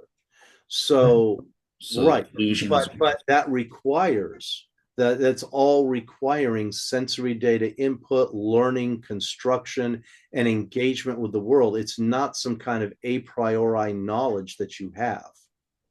so okay. So again, you got to let me finish my thing. I'm sorry. Okay, go ahead. So for example, why are we not warranted with the trains? Well, it's because number one, they're not in the, you could say they're not in the suitable cognitive environment, right? Like our eyes aren't designed to look at trains from that distance and make that judgment. Or in the case of hallucinations, okay, they're not warranted because they're subject to malfunction. So it's only when all of the individual elements for warrant are checked off that we actually have knowledge. Now, the question is, how do we know when all of the individual elements for warrant are checked off? Because in some cases, and what those elements are. so this is where the internalism element comes. This is my theory of epistemology is whenever those we have been designed by God so that whenever the our faculties are functioning proper, whenever the definition of warrant is met, right? So when I look up to the sky and I see it as blue because I'm in the right environment, it's day, I'm not up north where it's Mhm. always night, and everything is checked off. That internally activates knowledge by acquaintance or experiential knowledge. And that's how I would answer I know that I know. I've got this internal knowledge immediately. The qualia of warrant is what I call it. And Mhm. that's what I have conscious access to. Even if I can't prove all of the external elements of warrant have been fulfilled, I've just been designed. When they are fulfilled, it results in the qualia of warrant, which is our conscious aspect, the internalist aspect that we know. So that's my answer to it. Whereas Elvin Plantinga just says, "Oh, we don't even need the consciously aware. If they're just checked off, then you know if you know. You kind of have knowledge Well, and it ends you there." know that you believe you know, that's for sure. But the thing is that again, you're appealing to an inherent reliability of the senses and sense perception and sensory data being accurate and being what it purports to be. And under 99.9% of circumstances, you may be very right. It might be that way. But now we're shifting ground a little because we've gone from talking about beliefs about people, about slavery, about things that are more abstract categories. And now we're just talking about trying to form a properly basic belief about a sense experience, Well, which is okay, a whole forget about different that. order. 1 + 1 = 2 then. It's Well, the that's a properly basic. tautological statement. Yeah, that is a priori. That's the distinction I'm making, is that anything that is interpretive that's coming through your senses is subject to fallibility, is subject to imperfection, is subject to missing knowledge. It's not though. Like in the case of the sky being blue, I Mhm. have 100% knowledge. It's not even possible that I'm mistaken about that, given the experience that I had, which is in the proper environment. Because Even though there are times, oh, you sorry. consistently reliably have that experience, right? And that's what gives you the feeling that, yeah, I just know it's blue. How do I know? I know because every time I look up, the thing is blue, right? No, but I know because I have warrant, and I know that I have that warrant in the Right. internalist But I sense. think the only thing you can say in good faith is that, and I hate to be a weenie about this, but is that I consistently experience to this point that the sky is blue, and that is my reliable, consistent experience. But that doesn't mean that the sky is necessarily blue under all circumstances. Oh, of And course. Yeah, yeah. right, Yeah, that's not the proper that's not the content of the properly basic belief because it's not like oh it's always blue it sounds to constantly. me like a properly basic belief is just a good faith assumption based on reliable data. And that's just a strong inference. No, it's a warranted basic Well, yeah, but what gives it the warrant? The warrant comes from the repeated demonstration of the inference being true. Is every time I throw a chair out a window, it falls down, not up, right? So I form a properly basic belief that there's such a thing as gravity, right? But that doesn't that it is possible, okay, that you could throw a chair out a window and it falls up. why It's possible. It's incredibly remote, but it's possible. So it's not. So what I'm trying to say is warranted, properly basic beliefs. Let me ask you a question: Is a warranted properly basic belief, Mhm. absolute or non-absolute or conditional? So it is oh uh I'm not sure what you mean by conditional. I mean, not absolute. Not absolute means that it's like subject to correct. wrong. Absolutely correct. Okay, so warrant when I have that qualia of warrant in the Mhm. 100% degree, impossible. Like one plus one equals two, Okay, there we or go. Now we're even that the sky appears blue to me when I looked at it on January 5th, right. 2018 and looked up. That I know incorrigibly, impossible for me to be wrong. Now, Mhm. there are degrees of warrant. For example, I would claim I'm warranted in believing in Christianity as true, but it's Mhm. not in the 100% degree. And the reason Right. is our faculties have been affected by sin. So we have to follow the degree of warrant that we go with. But in Right. those cases, it is possible I'm wrong. I could be. Okay. All right. Well, then Yeah. fine. Then I'm with you. I thought at first you were saying that properly basic beliefs are basically inborn and infallible. Not in all cases, right? Like I have a properly basic belief. When I converted to Christianity, well, let me say right now, I'm 88% warranted that Christianity is true based on a properly basic belief given Hmm. to me in the grounded in the experience of the inner witness of the Holy Spirit. That Hmm. means there's a 12% chance I'm wrong and I'm just deluding myself, or maybe I'm feeling something, not feeling something, right? Because my faculties of warrant that produce warrant, maybe they're malfunctioning, or maybe I'm in the wrong environment or something. So absolutely, yeah. I believe there are degrees of knowledge. I don't say that, oh, in order to have knowledge, it has to be 100%. Yeah. Right. So okay. So again, yeah, it is. So I'm just trying to. What is the difference between a warranted belief and a strong inference? A strong inference. A Well, strong inference, yes.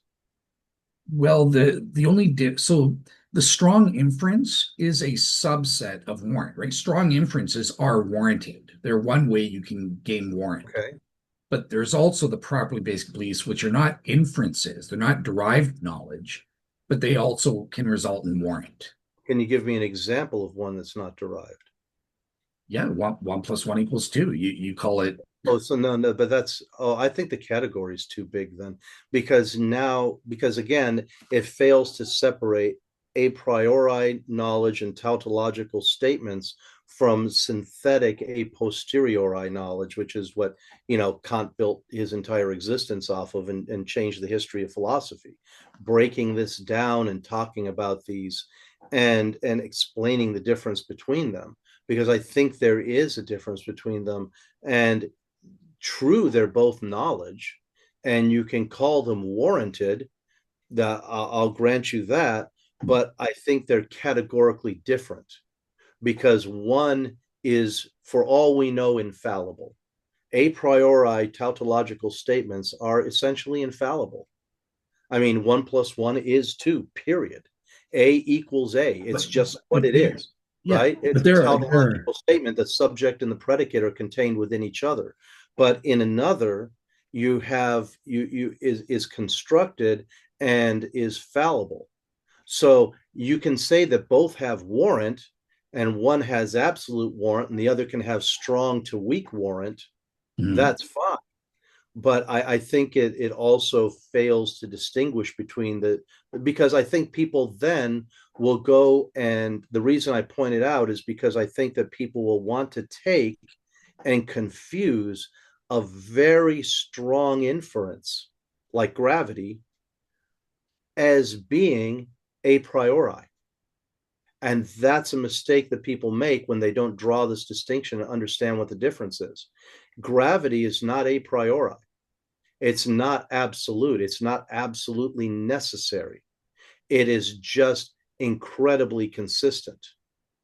So I think that's mistaken to differentiate the categories like that, because again, all that matters is, can do we have warrant with respect to a given, do we have knowledge with respect to a given proposition, which is akin to saying, are we warranted or not? And look, I would agree with you in terms of your examples. I don't believe any, I have no properly basic belief about the law of gravity. I don't even, maybe according to the fairy tale story of Isaac Newton having an apple fall on his head, you might say, well, he was given a properly basic belief revealed directly from God, the law of gravity or something like that. I don't think that it worked that way for him. He had to derive it through his mathematical equations and write his book and stuff. But hypothetically, it's possible for God to snap his fingers or give some kind of experience and give me a properly basic belief in the law of gravity, totally independent of the mathematics of Newton or something like that. So it is there isn't this distinguishment of like, oh, this has to be an a posteriori proposition. This one plus one is tautological. So this is no God can give us properly basic beliefs for any proposition, but it's just in our experience, he typically does so for what we call a priori things like one plus one equals two. Those are the things that have been preserved for most people. But even there, it's not. I mean, you've heard of fuzzy logic. There are philosophers out there who deny one plus one equals two. They've been corrupted so that they don't see the obvious truth that we do. Yeah, they're nonsense, and they're easily defeatable. I've had people try to make these kind of stupid arguments to me before, and it doesn't take much to prove them wrong, because what they do is they shift ground and they change definitions. Yeah. So that's how they try to get away with that. And all you got to do is catch them at it. But hopefully that makes sense. Like if God exists, It makes some sense, yeah, because but the thing is now the properly basic belief now requires another element. It's not intrinsic to you. It requires God to grant it to you. well, I think it does require someone to, you know, well, okay, you don't even necessarily need to assume God because you could say, however you get your faculties, so long as they fit the description of warrant, and then that activates on a conscious level that qualia of knowledge, that qualia of warrant. That's all you need to know this proposition is I true. still have a problem with that. I do because again, it's constructed. Look, I have a proper. And I'm not trying to be a solipsist, but I'm saying I have a proper. I had until 2 days ago a properly basic belief that Mary Shelley wrote Frankenstein, just like have a properly basic belief that George Washington was the first president of the United States. Okay, but I've read a very interesting article and I've ordered the guy's book to see the rest of it, arguing that Mary Shelley didn't write Frankenstein, that her husband Percy Shelley wrote Frankenstein and used her name. And they put it in her name. Well, when they first published it, it was anonymous.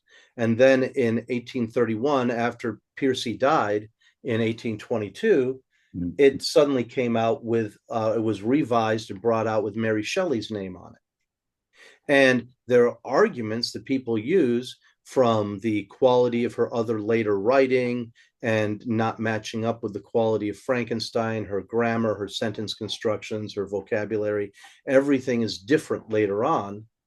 And so the person constructs an argument that she did not write Frankenstein. Now, what happened to my properly basic belief? So I don't The think properly basic belief is shot out the window, right? So there's subject to change. So there's still constructions and there's strong inferences that can be falsified. So you can't rely on them like the bedrock of being. Of course, an immediate sensory experience like the sky is blue is much more consistent, much more patent than Mary Shelley wrote Frankenstein, but both of them would fall under the definition of being a warranted true belief. But they're still false. They still can be falsified. so they can't be warranted then if they're false, right? By You definition. only know it after the fact. That's the problem. Is you never know whether it's warranted or not until it's not warranted anymore. Okay, so I think the problem is like you're too loose with properly, but you're calling everything just a hunch. Everything someone assumes to be No, true is a everything that you make as a strong inference, okay, is because everything you've presented to me so far as a properly basic belief is a strong inference derived primarily through sense experience or secondarily through other, through uh, No, but processed sense it's experience. not there's no inference. What were the premises in the argument about the sky? What I didn't nowhere did I say premise one, I see the sky as blue through my eyes. Right. Premise two, I can trust what my eye nobody does that, right? So what you're calling properly basic beliefs are not, right? You're saying you have hidden premise. And again, these result in warrant and knowledge. You're allowed to reason that way. That's how we know a lot of things, right? Science is based on inferences of strong or weak varieties. So I'm not denying inferences are bad or good, but I'm just saying that by definition is not a properly basic belief. And If I'm you still not understanding what a properly sounds to me. It's sounding to me like a properly basic belief is just something you've always taken for granted because of a direct sense experience, or or something like dogs feel pain because you make an inference that the dog feels pain based on its behavior. You're okay, not just born with this idea in your mind that when I meet a dog, I'll know that it can feel pain. You have to learn it. Like, right? You've seen little children the first time they're introduced to animals. You have to tell them, don't pull their tail, it hurts. They have to learn, they have to construct an understanding. mhm. So I just can't get away from this idea that a properly basic belief is not something that's constructed, and whether it's an That's it. immediate construction based on direct sense experience, like this table is hard. Okay, I can hear it knocking, I can feel it rap against my fingers, and Mhm. I say I have a properly basic belief that if I whack my fingers on this table, it's solid, and I don't need to justify it beyond that. It's gratuitous. It's so obvious that it's gratuitous. And that seems to be what you're calling a properly basic belief, is something that is so ubiquitous in my experience that I'm justified in taking it for granted. No, that's not what I'm Still saying. not. But that's cool. I'm going to send you a link to Elvin Plantinga's books because I have them totally for free on my blog. Mm-hmm. Warrant and Proper Function, Warrant the Current Debate and stuff. So yeah, like you can read these because he goes into exquisite detail. Just bear in mind he's different from me because he's a pure externalist where he thinks you don't have to be consciously aware. There's no internal component where you know that you know, or you know that you're warranted. If you're warranted, that's the end of the story for him for knowledge. But That's silly because that warrant is perceived internally. Okay. Anyway, yeah, go ahead. okay, cool. So my last question, getting back to animal suffering, that I Mhm. really wanted to get your take on, and this was something I wanted to help to strawman Phil because Strong you, man. sorry, Steelman. Steel man. Steel man. Yeah. I want to help to straw man Phil. No, that's not what I meant. Um, but so you admitted, you kind of granted that you think there could be a difference. You don't know whether there is a difference between higher animals having this consciousness and being experiencers versus a bacteria or something, right? But we see with bacteria, they exhibit behavioral outputs where if you They poke do. They have them, stimulus response outputs, and they also have. If you look at the studies, even more than bacteria, because those are single-celled organisms that live in their own little environment. If you see the work of a guy named Levine, I think is Michael Levine. I think is his name, Michael Levine. It's fascinating because he talks about organization and intelligence at the cellular level. Simple example. Okay. You cut off a starfish's leg and it grows back. Well, you've got a growth plate at the end where you cut off, but how do those cells, all being little individual, little, just like a bacteria, they're individual little critters, how do they know when to stop? How do they know how to organize themselves? Mhm. How do they know in embryology, he uses the example of how do epithelial cells know to become neuronal cells versus skin cells versus subcutaneous fascia versus muscle? How do they know that? Mhm. It's not coded in the DNA. That's guaranteed. It's not there. So how does a starfish's leg know what size to take? How does it know how long to become?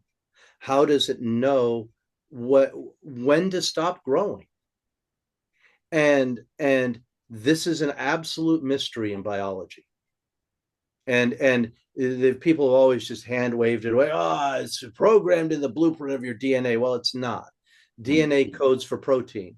DNA does not have a literal blueprint of your whole body and how it's supposed to be. And even if it did, what would orchestrate all the different individual cells to know what their role was in this blueprint? And yet they do it reliably. And he's even done examples, what he calls the Picasso fish. He takes this little fish embryo and it starts to develop an eye. And he goes in there and he moves the eye to a different part of the head. And the little cells around where the eye is will push it back where it was. Now, Okay. how does that happen? How does that work? And the only thing he's been able to find is that there are collective electrical patterns that pass over and through the cells in an area.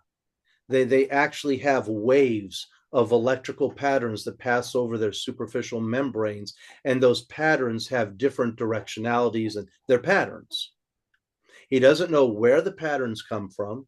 He doesn't know what assigns what pattern to what thing, but he knows that if I do this, if I stimulate this electrical sequence of patterns, I can make this animal grow a second head. If I stimulate this set of patterns, I can make it grow an eyeball. And he's done this in the lab over and over again. So there's this wicked, weird intelligence happening at the cellular level, even not even just the level of bacteria, because you can say, well, a bacteria is an independent organism, but cells work as part of tissues, and it's much more messy. And how do you get that? Are the cells intelligent? I don't know. I don't know if bacteria have consciousness or not. I know that they have life, and I know that they have a stimulus response, and I know that actually even some cells learn. Some bacteria have been shown to learn. They can learn a maze through, to seek out, nutrients. So, yeah, I don't know. Okay, so my and I'll link to Mark Levine. I looked him up while you were talking about Like some of his Michael, views, but oh, sorry, Michael, Michael, I yeah, think Michael it's, Levine. Can yeah, cells think and stuff? Yep. yep, yep. Um, so, but my question is about them being a pain experiencer or a suffering Oh, experiencer and stuff. So, I'm just trying. If you do grant, and I grant that you're not necessarily making a firm conclusion, but let's say bacteria, they're not experiencers the way a dog is right. of pain, but yet they do produce these behavioral outputs where it looks like it's an illusion, but it looks like they're evading pain when a scientist probes them or something. They have these behaviors. So if Right. I'm trying to steel man Phil, what is there to go like, well, there's a difference with a dog, but the bacteria, just like a dog, is trying to evade the probing or whatever, not to. Well, I guess it depends on if you want to conjoin life and consciousness. Can Okay. you have life without consciousness? Is the question you're really asking. Can an organism or a excuse me, even a one-celled organism that we would reasonably call alive, okay, I would call a botulism bacteria alive because it reproduces, because it has a metabolism, it has these facets that we identify as life. Um, you know, does that mean that life and consciousness are the same thing? I don't know. It's a tricky question. I do believe that once you get to the point of having a nervous system, it's a foregone conclusion that something has a kind of consciousness, that has consciousness, just basic fundamental consciousness that says self and other. But that's much more complex than a single celled organism. I don't know. So let me ask this. Let's assume plants and these single-celled organisms have life, but they don't have consciousness or they don't have a qualia of pain or something like Mm-hmm. that. Do you think that would favor Phil's argument for saying, well, it's the same with dogs. We have no more proof with them just because we see, does it undermine the principle of charity argument is what I'm asking you. But if you want to go that far, then you have to say that it applies to everything. Well, why do you want to stop with dogs and dolphins? And what about chimps? What about apes? What about our human ancestors? What about Homo habilis?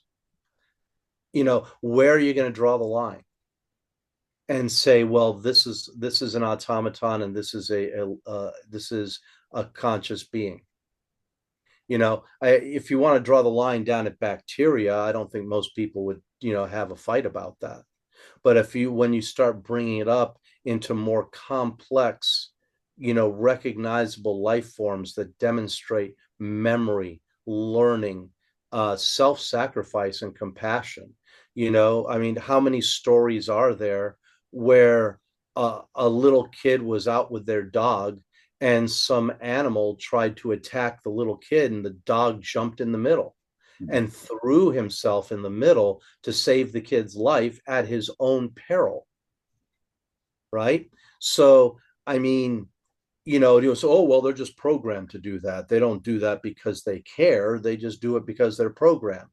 Well, I mean, what about sociopaths? What about human sociopaths or psychopaths? Mm. Well, are they not selves? Are they not beings because they utterly lack things that we take for granted, like compassion and empathy and self-sacrifice? Are they not human? Do they not have consciousness? The problem is you wind up when you try to draw a hard line, you find that line is not as easy to draw as it would seem to be. Again, presumption is key to drawing that line and standing on it. But once you start questioning it a little bit more, it gets a whole lot fuzzier. Yeah, that's an interesting point from the other angle. Again, obviously, for me and Phil, we're Christians, so we have the divine revelation helping us to say humans is the line. But without that, the question of psychopaths, I had What raised about an even interesting. pre-human ancestors, like pre non-Homo sapiens? What about Neanderthals? Yeah, I think they were human beings as well. Same with Devonians. You could Yeah, argue how because we have. this Denisovans. But how far back do you want to go? I mean, what about Homo erectus? Is that human too? Yeah, What I'm not how sure. far back down the rabbit hole do you want to go, and where are you going to draw the line, and then why? That's the thing, is when people try to use hard lines rather than scales.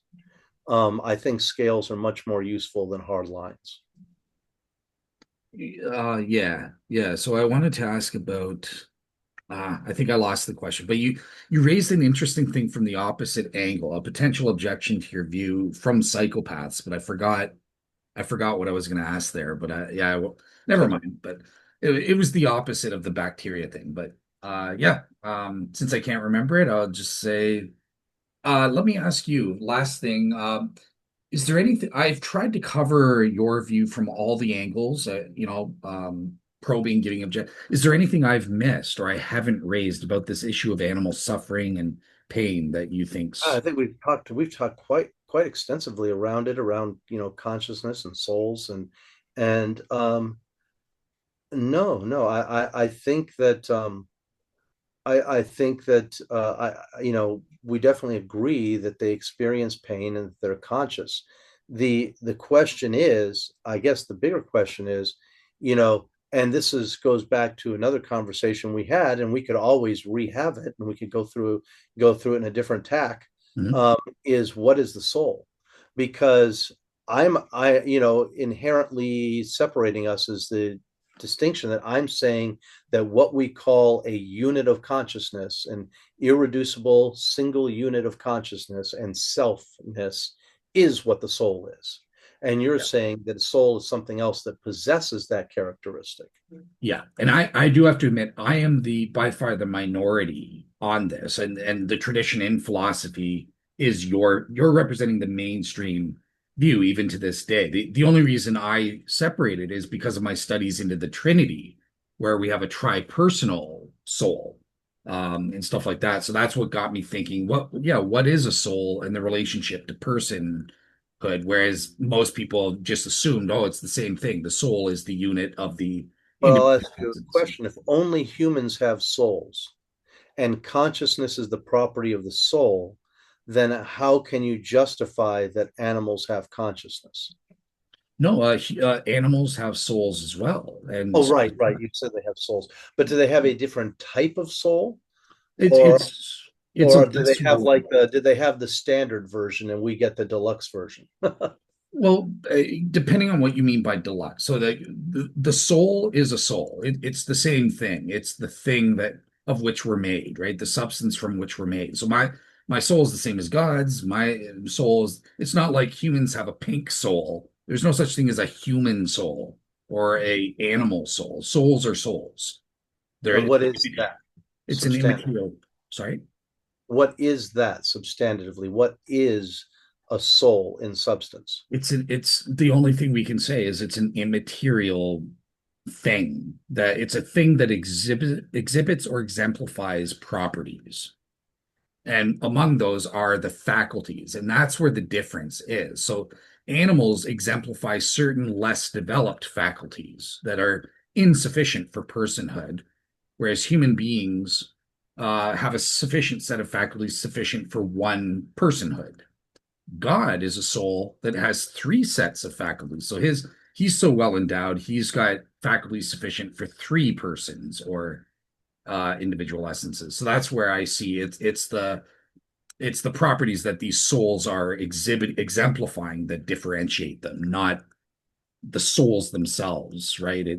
I remember, and this contradicts Christian tradition through the centuries because they sort of see it in the creeds that, well, no, in order to be a human, you have to have a human soul, a human Right. mind.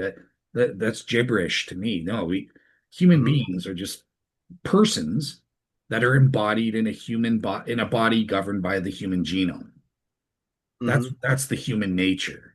I don't need a human soul or a human mind or a human will. No, So you're saying that the same soul could be in a human body or in an animal body? Because you just said that souls are souls are souls, right? And there's a difference of magnitude, but not of quality. So are you saying that the soul that's in your body is the same in quality as the soul that's in a dog's body, but the magnitude is different?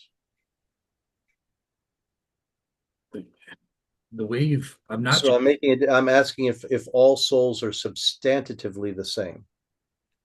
Yeah, they're just the thing that grounds our existence in being. So the animal soul does that, right? But it exemplifies, it doesn't have an individual personal essence as part of it, whereas human souls and God souls do. They do have they exemplify personhood. So But I that's. guess my question is then two, well, that's two questions now. One is what is personhood? And the other question is you have told me what a soul does, but you haven't told me what it is. Do you mean like composition wise, what it is? Yeah, what is it? So I can tell you that this thing is what I use to talk to other people. Mhm. This, if you ask me what is a phone, I say, well, it's a device that allows me to talk to other people. Mhm. And you say to me, that doesn't tell me what it is. It could be a box of fairies. What is it? Um, oh, here's my buddy Oh, texting me. Give me 1 second, no and trouble. maybe we pick this up later. Uh, Available in oh in 15 minutes, I'll say. Yeah. I did try to end at 11 and you said we could Oh, go. I know, and I'm good to go. I was good to go another hour, but we're right on knocking on the door at 12 o'clock. But if you want to pick this up later, if it's too much to go into in a short answer, that's perfectly fine with me. Yeah. But I have two questions to follow up with you. Again, this thing, I know what it does, but that doesn't tell me what it is. Circuit boards, glass, Even that OLED doesn't. panel, Yeah. huh? Oh, God. So I would just say, look, if you're asking a compositional type question, uh, Substantive question.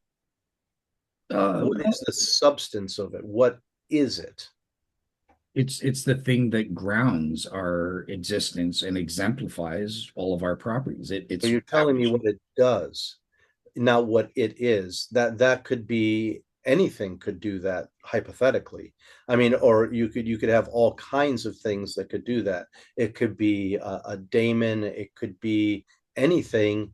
It doesn't tell me what it is. Like if I ask you what is a cell phone, you can tell me what it does. It lets you talk to people.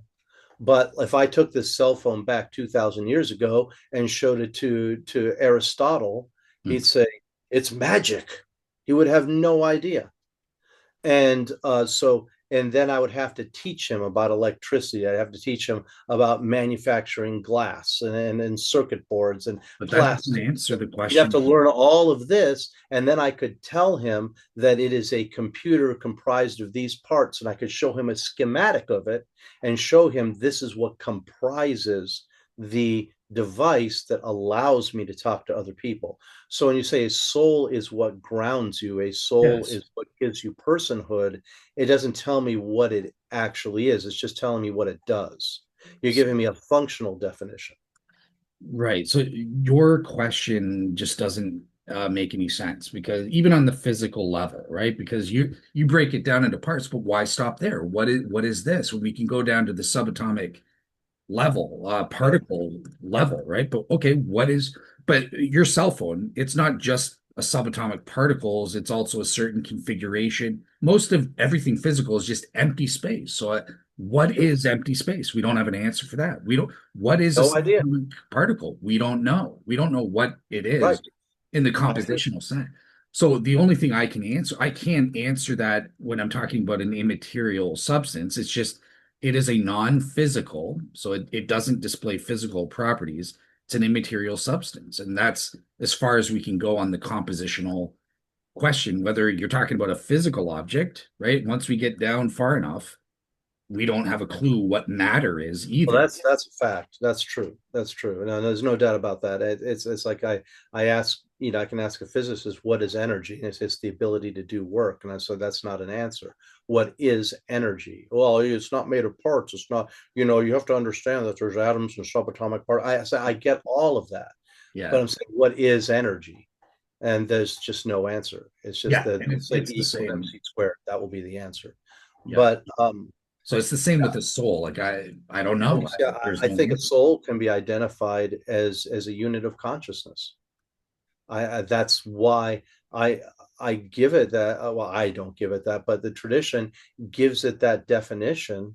It says that the buck stops here. This is irreducible. Consciousness is irreducible. Therefore, you can't say that a soul produces consciousness or has consciousness as a property.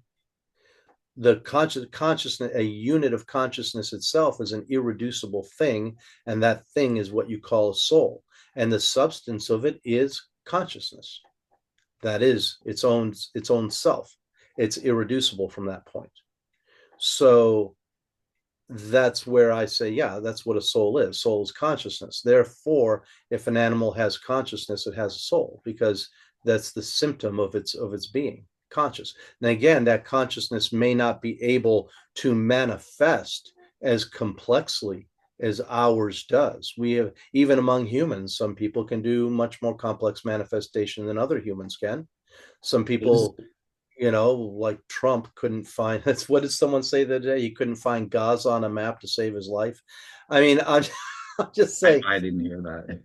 oh, you didn't, No, was that huh? Carney? I know he met with Carney yesterday, our Prime Minister of Canada, but No, that was Mehdi Hassan and said Pierce that. Morgan. He Okay. said that on Piers Morgan. Yeah, he said he couldn't find Gaza on a map to save his life. So among humans, you have different levels of manifestation of abstract thinking and capabilities as well. So, I mean, it It's just just continues on a continuum. okay. Well, it's yeah, again, I would have issues with I don't think look, if putting the word irreducible, yeah, of course, I will add that about my immaterial substance. It's irreducible. It's just that is the basic fundamental unit kind of thing, right? But saying it's composed of consciousness, like we what It's is not composed of consciousness. Consciousness is a unit of individuated consciousness, is what you ascribe the moniker soul to. yeah, yeah, but I'm saying that doesn't answer the compositional questions. I can just say, No, well, but it does. describing the Consciousness is function. irreducible. Consciousness is irreducible. It Okay. is. Okay, so That's what God says, right? Tell okay. them I am sent you. I am that I am. There's no reduction. You can't say anything further than that. I am that I am. And we have that property from God in our tiny little nature that we irreducibly are. I am. Okay, I So, get it. So it's the irreducible part that does the trick. So if I just add that, that will solve correct. the issue because the persons are essential parts of this divine soul and stuff. They are distinct, proper, and essential, non-separable or divisible parts of that soul.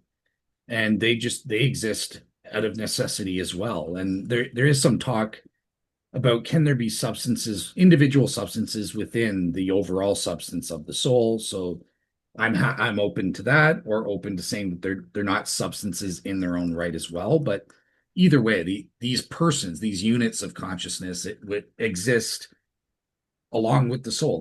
There is no soul without the But persons again, attached. consciousness itself is irreducible. So to have an irreducible thing having another irreducible thing as its property would negate the irreducibility of the second thing. That's why I say you can't have a soul separate for you can't talk about a soul separate from consciousness. It's not that consciousness is a property of it or a secondary aspect of it or a substance within it. You have to take that extra box you have called soul out and just say in my way of thinking that no, Occam's razor, the individual unit of consciousness is what we identify as being a soul.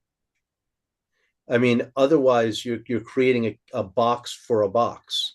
You're creating a category for a category. When you talk about the soul, then you're creating unnecessary complexity because now you've created a thing that you're calling irreducible, but you can't define its intrinsic properties. You can only define extrinsic properties that it possesses, like personhood, consciousness, etc. Morality, all of that. You're now ascribing those things to this other object that, as properties of it, that it in itself you can't define outside of that collection of properties. So it becomes Was a bridge too far. yeah, yeah, yeah, definitely do a show because it Sure. just makes no sense to me. Consciousness is not a thing. It's not something that can exist in its own right irreducibly. It Why has not? well, but yeah, so that's where That's I'm another show. used. Yeah. So we'll do Awesome. another show. All Awesome. All right, cool. Well, thank you so right. much for coming on, Omar. I hope Oh, it's been awesome. I love talking to you as always. absolutely, absolutely. And yeah, I think it was a good thing to kind of probe the animal suffering thing because I know it came up in the debate, and Well, obviously yeah, we removed the that portion of it. So I felt it was important to bring it on, given that you're passionate about this, to probe it. yeah. So thank you. But given the prolific nature of this conversation, it kind of bears out what we were saying at the beginning when you asked me, why is this important to you, right? Because it has tendrils that go into a complexity of topics that tie them all together. So this is like animal suffering is important in and of itself. If it's real, it's important. And we haven't even gotten to the question of, and then another thing is if someone says, and I know I'm throwing this out there after the fact, but I wanted to get it out because I forgot to earlier. If someone says, oh, well, animals are automatons that God put here to serve us because we have dominion over them. Well, what about penguins and orcas and animals living in Arctic regions that we'll never actually see? Hmm. What about weevils and moles that live under the ground and never come up into the air, and you have no experience of them? I mean, No, I think saying that they're just here simply for our benefit and they're these entertainment puppets is really is a short-sighted way of looking at them.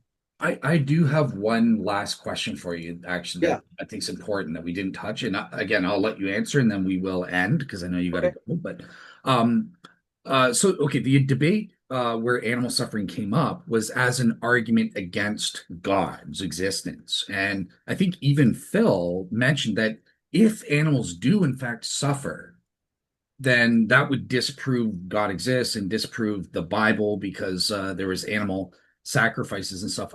I'm curious about your take. If animal suffering is a given, they do in fact suffer, as I think yeah, Mhm. okay. If they do feel pain and suffer, does that disprove God in your books? I don't think it disproves God. I think it means that we have to expand our conception of God. And it means we have to have a bigger context. I don't think it's like a magic bullet to make God go away. I don't think you can just do that. But I think that the limited conception that people have of God as existing only as a creator of man, and our existence is all that really ever mattered, other than God, and our direct relationship with God and everything else is superfluous fluff. Hundreds of billions of galaxies full of hundreds of billions and trillions of stars. None of that matters. That's just window dressing. And all that matters is Adam to me to God. Hmm. I think that limited conception is what gets shot down by that animal suffering exposes that as a very limited frame of reference that can be overturned just by the question of animal suffering for millions of years, which is what Alex O'Connor does.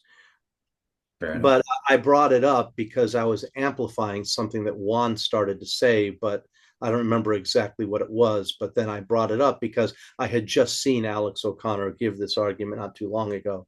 And I just wanted to throw it in there. And then it became, a thing of its own. It ballooned. So, yeah. Fair enough. Fair enough. Awesome. Yeah, thank you so much then. Yeah, that covers everything. And yeah, we'll have you back we'll have you back sometime to discuss Sure. other topics on the soul and anything else. So yeah. All right. Well, take care everybody. And I have no idea when this will be posted, if it'll be next week or maybe this week. But depending, I've got a bunch of great shows. I'm going to be debating the Trinity. So this will be kind of coming up about the soul, my Trinity monotheism model with Jake, the Muslim metaphysician, Hmm. probably the top Muslim in the world, tackling the philosophical issue there. And that's on Thursday, the 16th. And then on the 17th, I'm debating Daniel the Muslim on the topic of the atonement and whether blood is necessary. Is a blood sacrifice necessary for forgiveness of sins or not? So that's what I got coming up, depending Fascinating on when stuff. this is posted. So yeah. All right. All right, guys, take care. Bye-bye. All right, Dale. Thanks, man. I appreciate it.